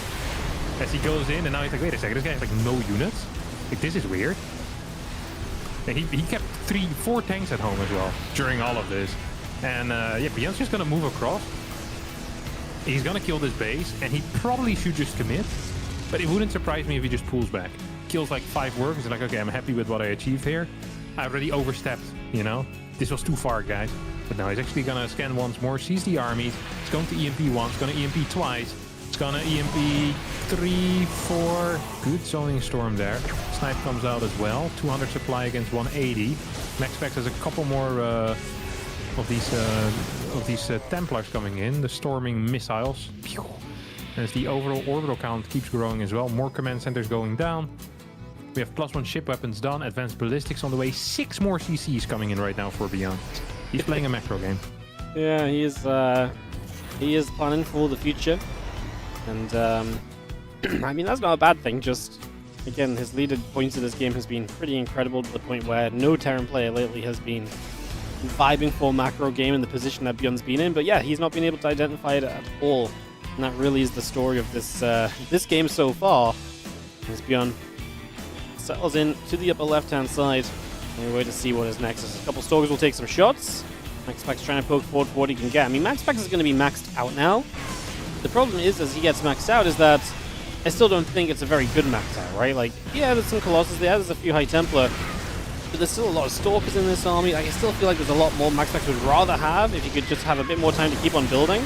EMP here right now is ByuN chases very aggressively through. That means the Vikings are going to go down without killing the Colossus. He shows up on the bottom side as well to try and surround this army, but now he thinks better of it, which means that MaxPax gets an amazing fight. That was a very good battle there for MaxPax. As now it's the one. Now ByuN is actually in a bit of trouble. Let's see if MaxPax, you know, sniffing is working better. Can he sniff out the weakness here that ByuN has? As we get a blink forward, 1 tank goes down, tank number 2 goes down as well. Vikings continue falling. Colossi count still at 3. That's the main issue here. 1 storm remaining. EMP comes in too late. New EMP is moving forward. You have 4 Vikings on the way out. This army is insanely overstimmed right now, Wardy. Yep, it is not really looking good at all at the moment here for our Terran player, who's just, again, he's just got no medevac energy, he's got no healing coming through. So this army is kind of at half health before the battle even begins, and ByuN is going to be on the losing end of this fight still. A planetary fortress helps you buy a little bit of time. Only one Colossus left. There's still a few storms. If you can get through that splash damage, there's always going to be hope for the Terran to clean up and go from there, right? But, I mean, you got to survive first, and we're still not quite at that point. And 2 new Colossus just show up as well. Well, there are a few Vikings. Let's see if they can have something to say. Yeah, Zealot warping comes in for reinforcements right now. Arkham being warped in aggressively as well. MaxPax still has a bit of a bank behind this too. 18 SCVs end up going down. The overall orbital count is at 6, but I don't think it really matters if you're down 40 supply all of a sudden. ByuN with a very bad fight in the middle of the map. And MaxPax, who does not let an opportunity like that pass by, is going to take this series with a 2-0 score after being significantly behind in both games. I think ByuN just has, like, TVP drama. Like, I feel like he's just like, I can't possibly that believe fight was legitimate. Do you take a look at the army value graph there? Holy crap. Yeah, so it's nasty. That is a crazy line down. That's like 3k that he just lost for free. And he lost like 7 ghosts and all of his Vikings, and then the rest of his army shows up. Well, yeah, because he just dove like he was going to overwhelm it, but then he actually needed the flank as well, and then everything in both armies was, you know, completely caught up. So, yeah, I mean, the entire game was just him being absolutely terrified of, like, he was just absolutely terrified of Protoss, no? Like, he just could not believe that he was ahead. Crazy. Yeah. Crazy stuff. Crazy. Actually crazy. Yeah, it's a bit of a throw there out of ByuN. Both games were pretty yeah, pretty winnable. very winnable indeed. Solid positions all around for him. Sucks. It's fun to would have loved to see him play against Creator, but now we're gonna get MaxPax versus Creator. Also fun. As it should be. Back to the PvP. Yeah. The real race. All of the non-Protoss are just on a break right now. ByuN's like the only the only non-Protoss representative playing in anything. Really? Yeah, all the non-Protoss are out. What about Rex? Yeah, well, Rex is only signed up because there's no other. Because Rex just wants to cast, but when there's no other Zergs, he just plays. Yeah. Yeah. Okay. MaxPax Creator. What are your thoughts on that? Well, Creator 2-0'd Hero, which gives me a bit of hope for Creator.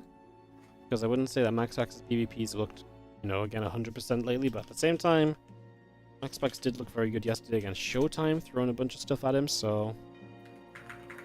Yeah. I'm interested to see where we go with that, I guess. You want me to give you the update on the last 14 matches? The last 14 match, well, MaxPax Creator? Yeah. That's probably like... I know Creator beat MaxPax once in, like, May. Other than that, probably like 13-1.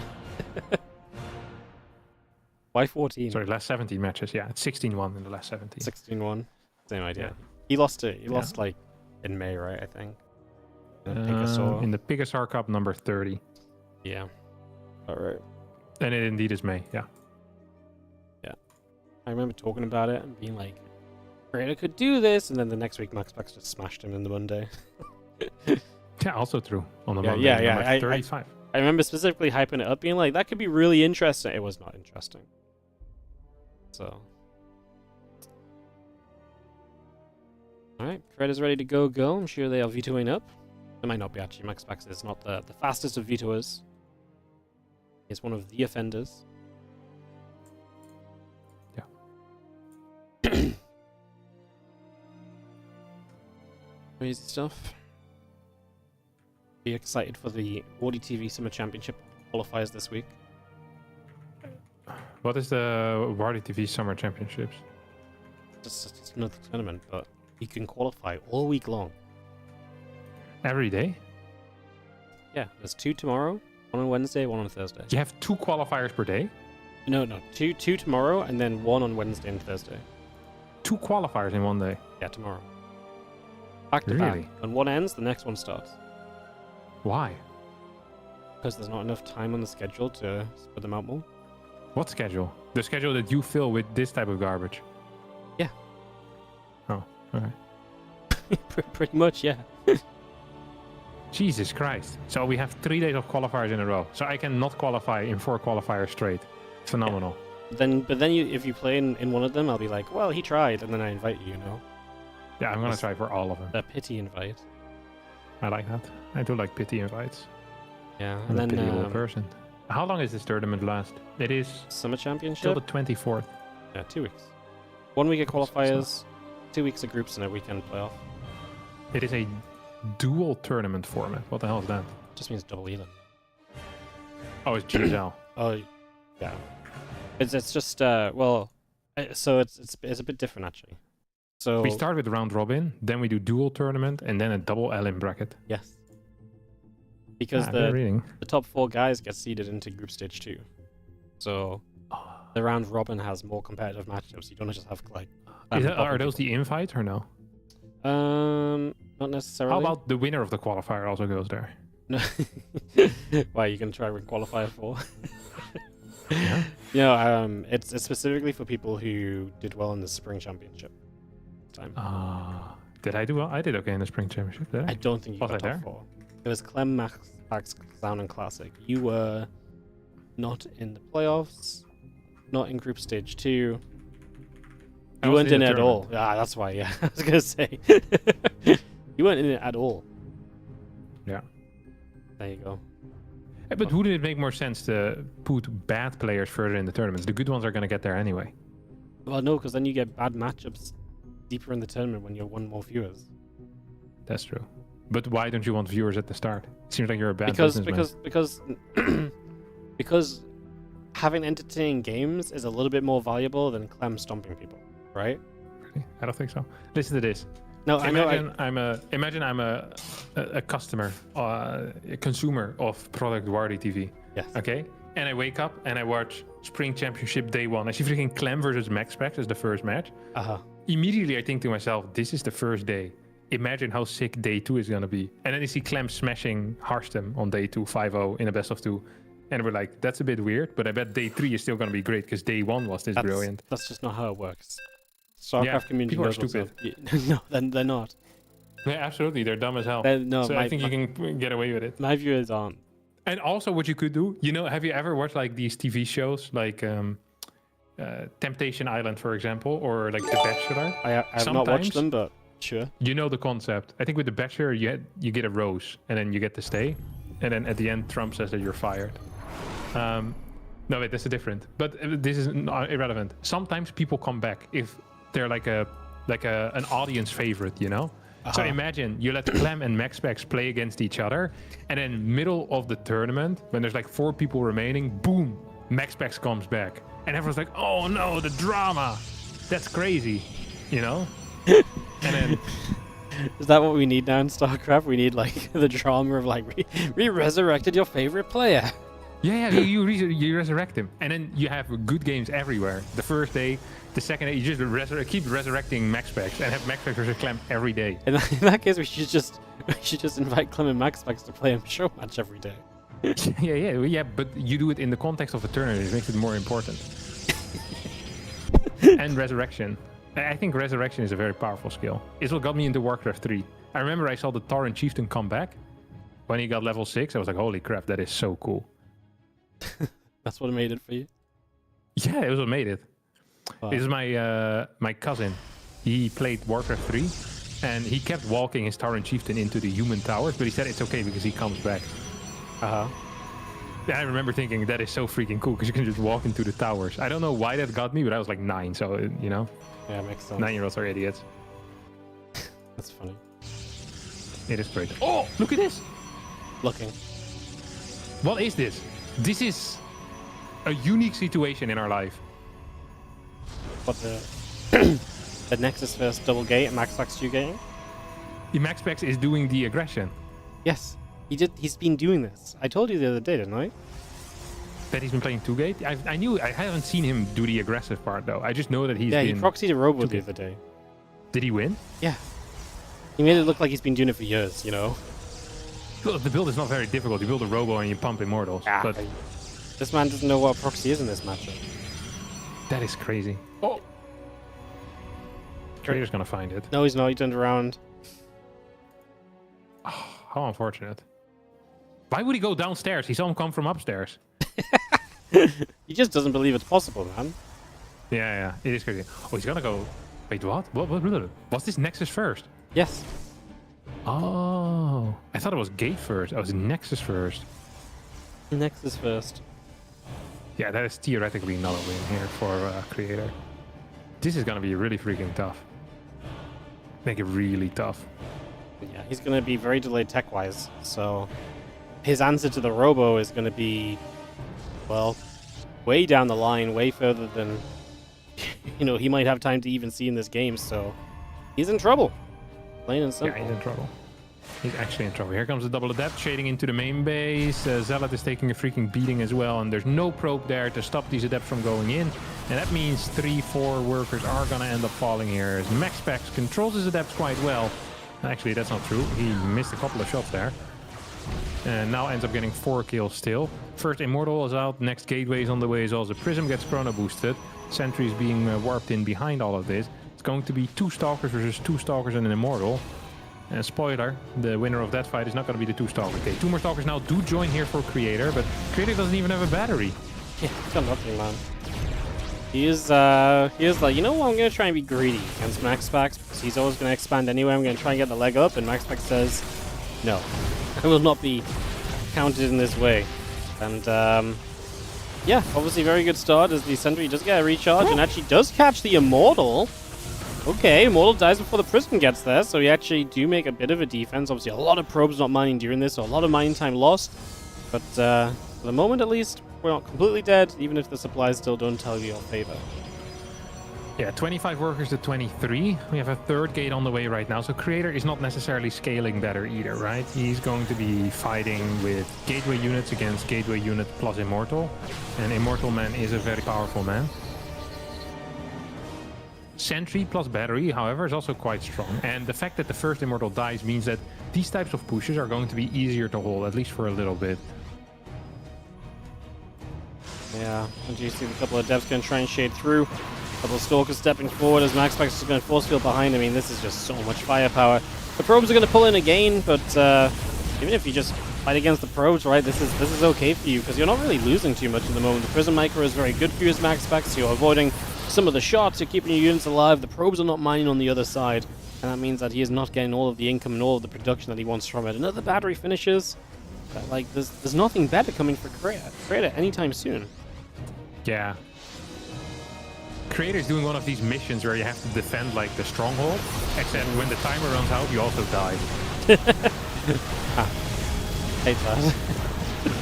Yeah, I hate it too when it happens. Is yeah, double Immortal just a bit too strong here. MaxPax is gonna win game number 1.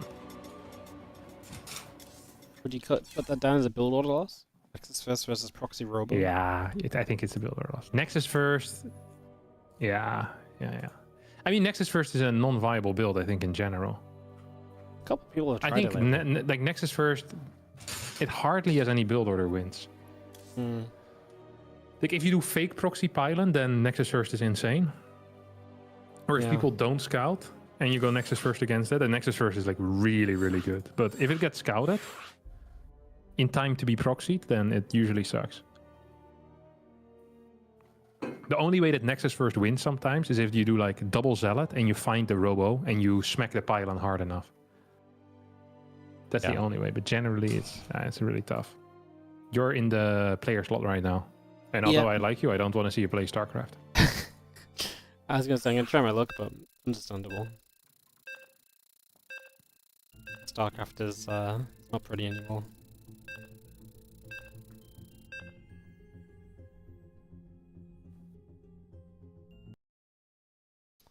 Magnatha coming up.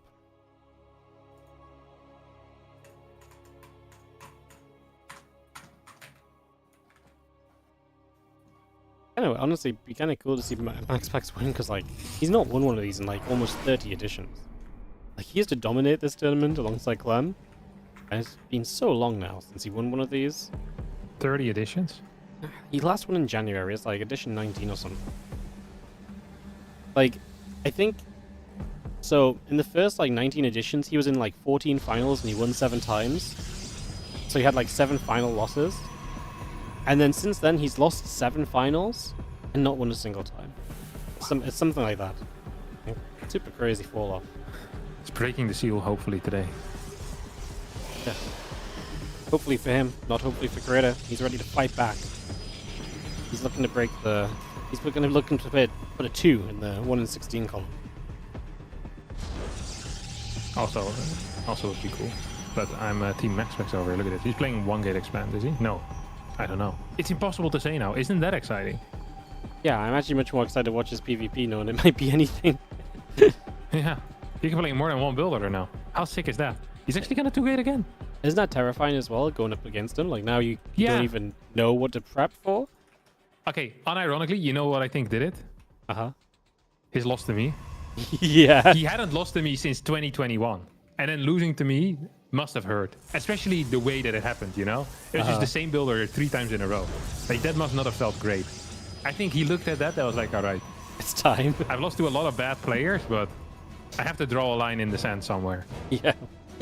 You are the line. I am the line, you know? I was on the wrong side of the line. I'm not going there. That is crazy. There's no shot I lose with 2 gate against this clown, and he doesn't. Played a couple of times against me on the ladder. He's a tough cookie to crack. Tough nut to crack. Probe chase and probe. Cybercore's about to finish up. As extra gateway finishes for Creator's side of the map as well. But no proxy pylons coming down, so we are just going to play nice and cozy. As we're going to get our first unit on the way up. Sentry Stalker versus Adept. Yeah, Sentry Stalker. Adept. Yeah, MaxPax is a huge fan of playing Stargate, right? So I'm fully expecting Adept Stargate, like a lot of the time here. I think there's a case to be made for Sentry Stalker being kind of okay against this, though. Like, you have full vision. You're going to get a faster Nexus, generally. Like, if does MaxPax go 4 unit? No way, right? Whoa, the Python finishes, dude. So full investment into denying the expansion. Which can, because MaxPax is moving across the map, that pylon's going to be there for a long time. Dude, imagine the probe goes across to build a cybercore right now. I think the game would actually be over. If that probe that's at the watchtower goes and adds in a cybercore into the mix, if I am MaxPax, I think I would leave the game. Like, it would be impossible to kill. Yeah. You're just going to be down like a full Nexus timing. It's coming. He's doing it right now. Creator realized too late. Pylon goes down. Thanks for proxy pylon. Nexus builds. Cybercore block is not a thing. Not today. As the hallucination, obviously, will be looking for some of that information, try and figure out what the next step of this is all going to look like. Yeah. Creator knows everything, man. He has the all-seeing eye right now. Double Adept is about to shade in. We have 5 units nearby. 6 units. I think he could have let that finish. I think it would have been better, actually, letting that finish. We're going to have Stalker Sentry in the main base against a single Oracle. Stalker Sentry needs to attack quickly, or you're going to lose 2 workers here. Okay. That should be minus 2 workers, I think. MaxPax lets his Adept Shade finish accidentally and is going to get a second worker in the main base, so that's minus 2 indeed. The Adepts are going to go down as well. I think this is still a very reasonable trade here, honestly, for Creator. Creator is also warping in aggressively on the other side of the map. Has a battery in the main, has a battery in the natural. Only 1 Oracle has energy. What happens if we just move across the map right now? Well, yeah, good question. You have some good opportunity, no? I don't know, I think so. I think so too. There's 3 Stalkers, 1 battery against what's going to be aggressively 6 Stalkers, 2 Sentries, and an Adept. At the same time, the Oracles are... Oh, there's a hallucinated Stalkers in the main. That's pretty cute. Cute, but MaxPax didn't fall for it at all, so he's still got the 4 probes. Did absorb a little bit of damage on it though, as now we're going to press forward. First Force will coming down, trying to chop the Stalkers up. Loses the Stalker himself. The probe pull obviously nice to try and help against this as we re-engage through. Battery is available here, and is going to be very helpful. As a couple of Adepts though show up, and you don't really have the time to get rid of these Adepts right now, so they're going to be able to go off onto a mineral line, and they're going to be in the main base mineral line even. The Oracles are looking for more damage, as Creator is getting some great damage done. 2 Stalkers will just take so long to clean up these Adepts, but they're not being target fired properly. Meanwhile, the Oracles do find some more probes running from the natural up to the main base. They're going to get some extra kills. Yeah, natural of MaxPax though looking pretty weak right now. Only 2 Stalkers are there. 3 more Stalkers are gonna show up. And that once again shades into the main base. 5 Stalkers versus 4 in favor of Creator. More Stalkers and a Sentry moving across the map. We have another Warp in as well. Battery recharge is still very far away. Control so far of Max has been good though. Guardian Shield is going to get utilized as the new reinforcements are coming in. Sentry gets targeted down. 4 Stalkers and a Zealot versus 4 Stalkers. At the same time, Creator is losing some workers at home. And I think that with 29 to 22 workers, eventually MaxPax is going to stabilize with the recharge, which he can use right about now. If he had energy. But he doesn't have energy. Still gonna hold though. Yeah, he's got enough right now. And Blink finishes up as well. And Creator has to say GG. MaxPax is going to move to 1 map away from winning his 8th WardiTV Monday, which has been a long time coming. Yeah, long dry spell. Yeah, it really has been. It's been a long time coming. He's been stuck on 7 for a while. When he was on 7 wins, by the way, I think this is kind of funny too. When he was on 7 wins, Hero was on 1 win. And now Hero's on 11 wins. Like, that is interesting. It's really been a while. I love it. For some reason, this really interests me. MaxPax had a weak period though. He really did. Yeah. He really did fall off for a bit. It was his weakest period that he's had since he came up, I think. It's the first time that over a significant period of time, he didn't really, you know, go up. Improve, yeah. Yeah, he got worse. And specifically in his PvP. His PvP was the main problem. Yeah. That's actually crazy. If you look in the, like in the PvP, he just goes, like yeah, it just plummets. Yeah, plummets. Absolutely. It's crazy. It really is. Creator says to wait, please. He's probably thinking about his next build. He takes a moment. He's thinking, what if I would have thrown down a cybernetic score on that other side of the map? Would have been good, wouldn't it? It would have been phenomenal. Phenomenal. It's still funny to me that no one wants to play macro games against MaxPax, even if the game is more standard. You know, you're still trying to kill him consistently, or trying to get ahead somehow, some way. I mean, he's good in longer-term PvP as well, right? Yeah. So yeah, he's very good in that stage too, so it's understandable. Yeah, MaxPax is solid, man. He is solid.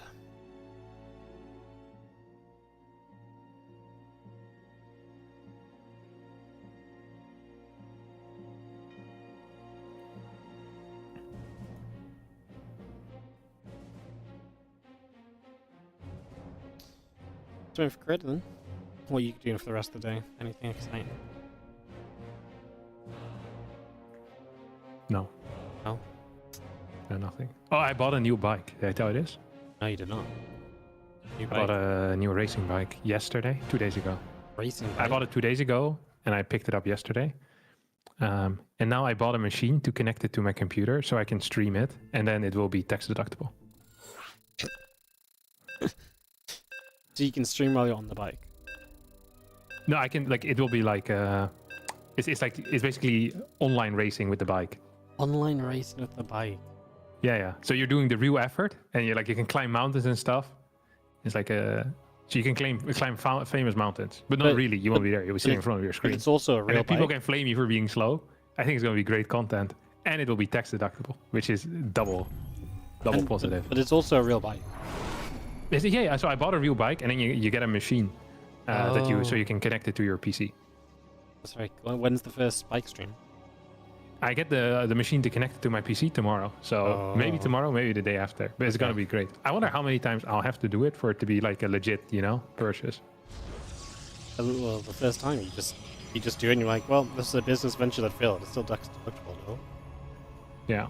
Yeah, my accountant also understands that I have a lot of business ventures that fail. So just like, yep, throw it on the heap. But like, you keep traveling to these other countries, but you see no revenue from them. Are you sure these are wise investments, son?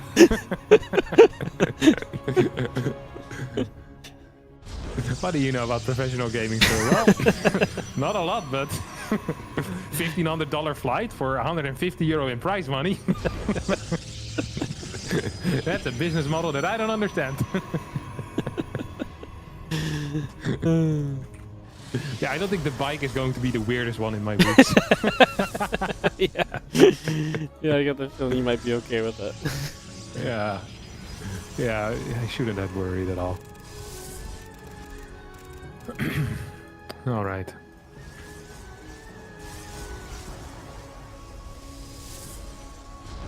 Two gates each. Two gate versus two gate. This is the most interesting type of StarCraft 2. Especially because MaxPax doesn't seem interested at all in what you call it? In playing like standard Sentry Stalker. Everyone plays Sentry Stalker. Mm-hmm. He's making me believe in Adept Stargate again. It's been a while since Adept was super popular, right? I mean, it definitely had a phase, but it's been a while. It really has been. I wonder if he's just gonna play it every single game. Now Adept Stalker, he also played this the other day. So I think he has like these two builds. Stalker. You know what I think is good against this? Stalker. Stalker. Yeah. Yeah. Stalker I think is really good against this.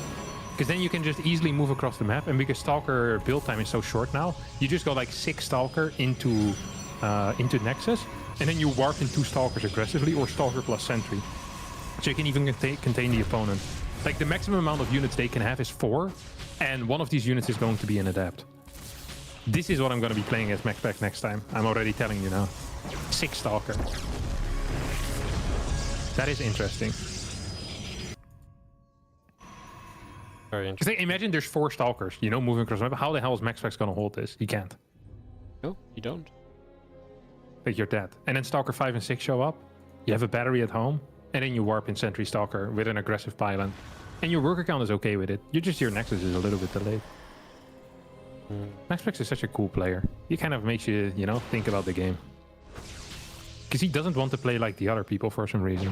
Doesn't want to play standard mirror. He plays weird mirrors. I like it. Oracle gonna pop. We'll see if it does anything fun. Twilight Council on the way from Creator. He is down 0-2, looking to fight back.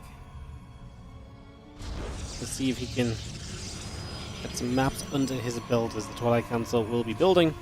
Finishing in just a few moments. And the Twilight from MaxPax as well, which is not unheard of. You're going to have a later blink, but on the back of it, you're going to have obviously the 2 Oracles that can continue to harass and give you a lot of advantages and so on as well. Yeah, theoretically, I think you're not allowed to be down in workers as creator here. Because your Nexus is supposed to be a little bit faster than your opponent, so this is somewhat surprising. He's going for double battery as well, which is a serious investment, and that won't work against double Oracle, right? Mm-hmm. Yeah, it's very true. So it's like, it's an investment for a single Oracle, and then you're going to have to deal with the troubles of, you know, this MaxPax floating around with double Oracle. It's going to be 4 units on your side of the map. Here we go. Double Oracle comes in right now. That's 1 worker. That's 2 worker. That's 3. No, that's just 2. Never mind. I can't count. As 2 workers, no Oracle goes down. Nothing dies on the side of MaxPax. I think Max is going to be very happy with this early game. Because those Oracles still exist as well. He does lose 1 Stalker there. He's stood pretty far forward. Not get any more captured, so the Oracles actually turn back around. The probes are stacking onto the battery, but the Oracle's out of sync, so it took a little while. Misclicks the battery as well. Only gets 2 more probes there. That probably could have been 3, maybe even 4. So a little bit of a missed opportunity, but again, that's the threat of those Oracles. The fact they're still alive and still kicking means that they can come back in again in the future and still be a good pressure on the map, or go back home and be stasis wards and help you out there as well if you need it to be. So the options are endless. Those Oracles are great. As the third Nexus now starts from both players at the same time. Creator about to have Blink. I just don't see if he has, you know, enough of an opening with that Blink to really do anything with it. So that timing's not going to do anything for him. Yeah, here comes the stasis ward. Epic. A couple more Stalkers as well. We have 3-gate Stalker versus 2-gate Stalker. Nexus timings that are the same. One player has Oracles, the other one doesn't. Like, if we just look at this objectively, Wardy, MaxPax is ahead. Yeah. Like, there's no advantage at all that Creator has. Having a robotics facility, I wouldn't even consider that an advantage. You rather invested money into like a faster forge or something. Creator's also down 4 workers. We're now going to get an Oracle split. Oracle heading in towards the natural. Could die though, because Blink has finished up for Creator. So Max does need to be a little bit careful.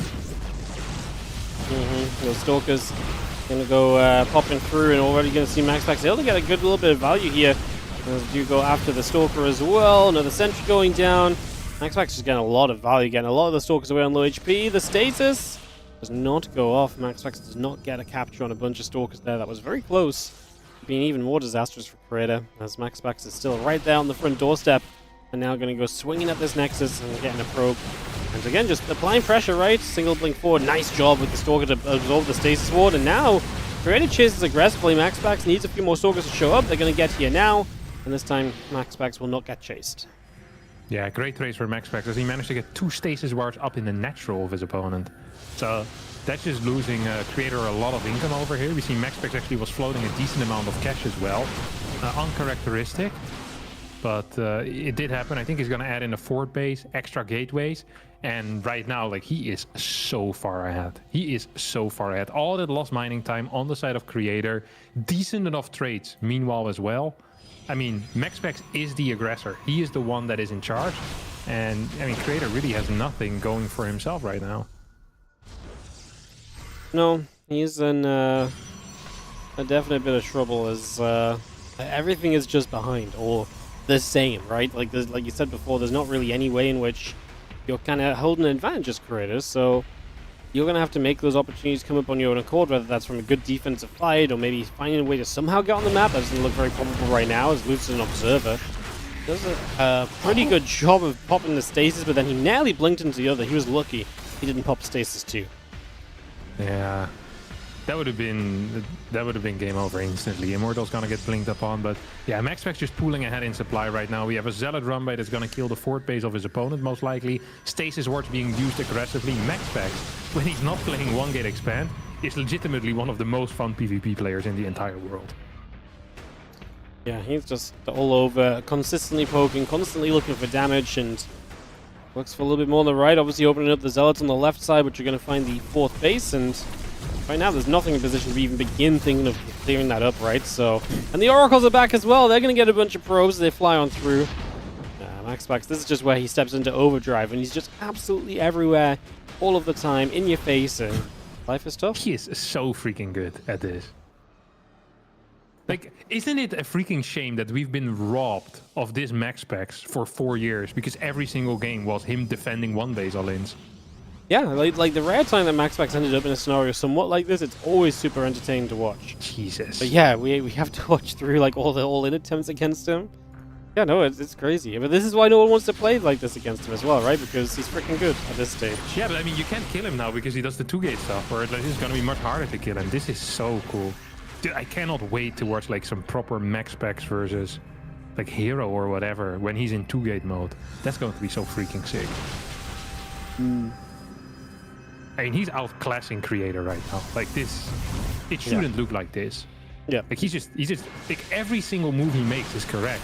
Oracle's gonna get another 5 kills. 23 workers have fallen so far in this game. It's 180 supply to 134, 70 workers to 45.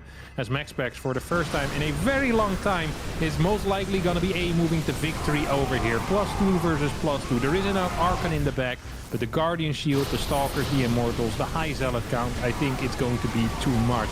DT also hitting at the same time, as they've been added into the mix at some point too. The main fight is being won by Creator temporarily, but more units are being warped in. And I think with the backing of that Immortal, the Zealot warp in will do the trick over here. Complete destruction in this series, Wardy. Complete and utter destruction.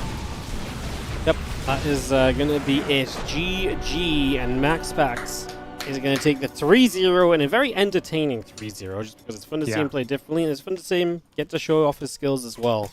And that was definitely the case there. Yeah, what a show. That was great, man. Yeah, that was great. GG's. Congrats to MaxPax. First win for him since edition 19.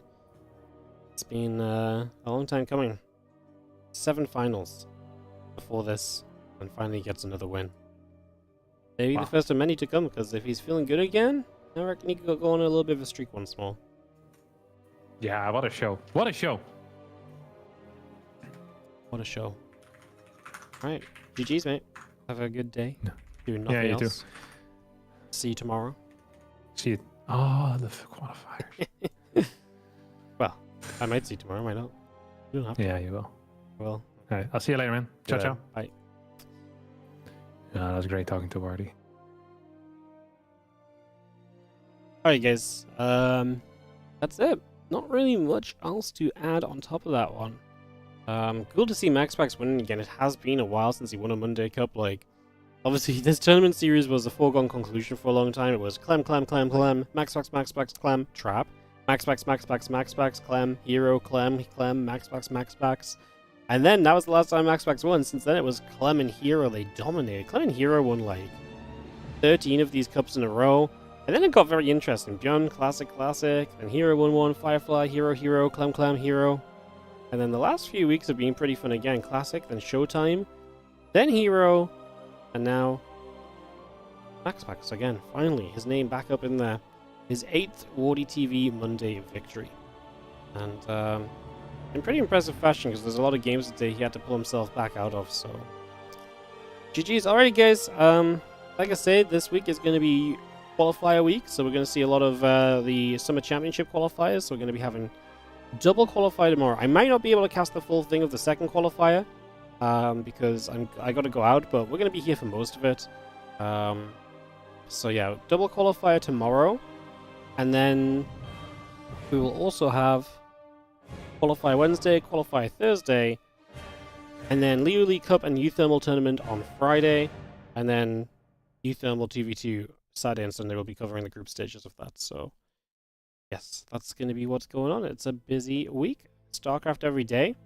And then this time next week, guys, so next week we have a special Monday, because next week we have a Twitch front page.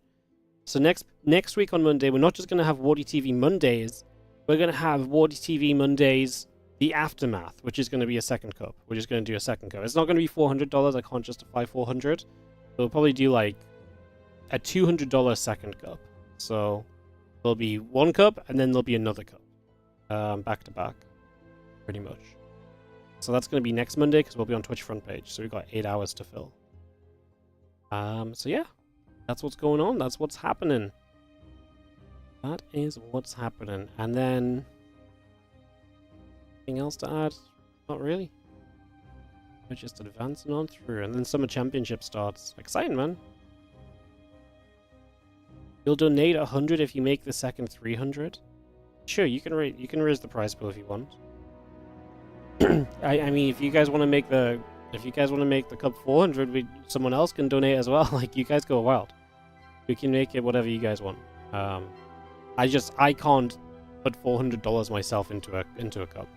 I don't put $400 into these cups. I put 150 to 200.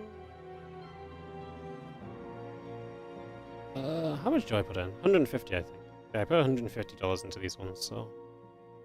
And shout out to Loco, Winter, and OSC, who bring in the other $250 combined. Appreciate you guys.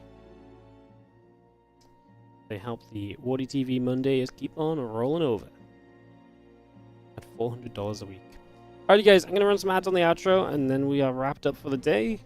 We'll get some admin work done, I guess. Catch up on that. Boring. But it must be done. It must be done. I don't think we've really got anything else to yes. I'm gonna host Loco because he's casting EWC games.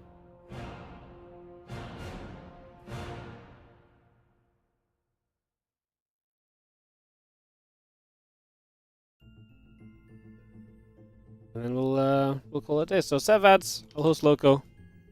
Have a great rest of you guys, guys. How do I know I will get front page? I applied for it. They have a system where you can apply once every 3 months. So it just got confirmed that the problem is I have to apply like a month and a half ago, right? So my safest bet from when to run it, like, it'd be really nice to have front page for like the Summer Championship playoffs or something. But like, I can't reliably say that the Summer Championship playoffs is going to be, you know what I mean? I can't reliably say the Summer Championship playoffs is going to be on that day, you know? Because people like to schedule stuff all over my tournaments, but at least the Mondays are consistent, so a month in advance, I can be like, well, we'll definitely be live on the Monday. So that's why we're going to have front page on the Monday. Maybe next time we'll try and do it for something more exciting, but I mean, next time it'll be actually maybe our end of year championship, so we might try and get it for one of those days. That'd be really exciting.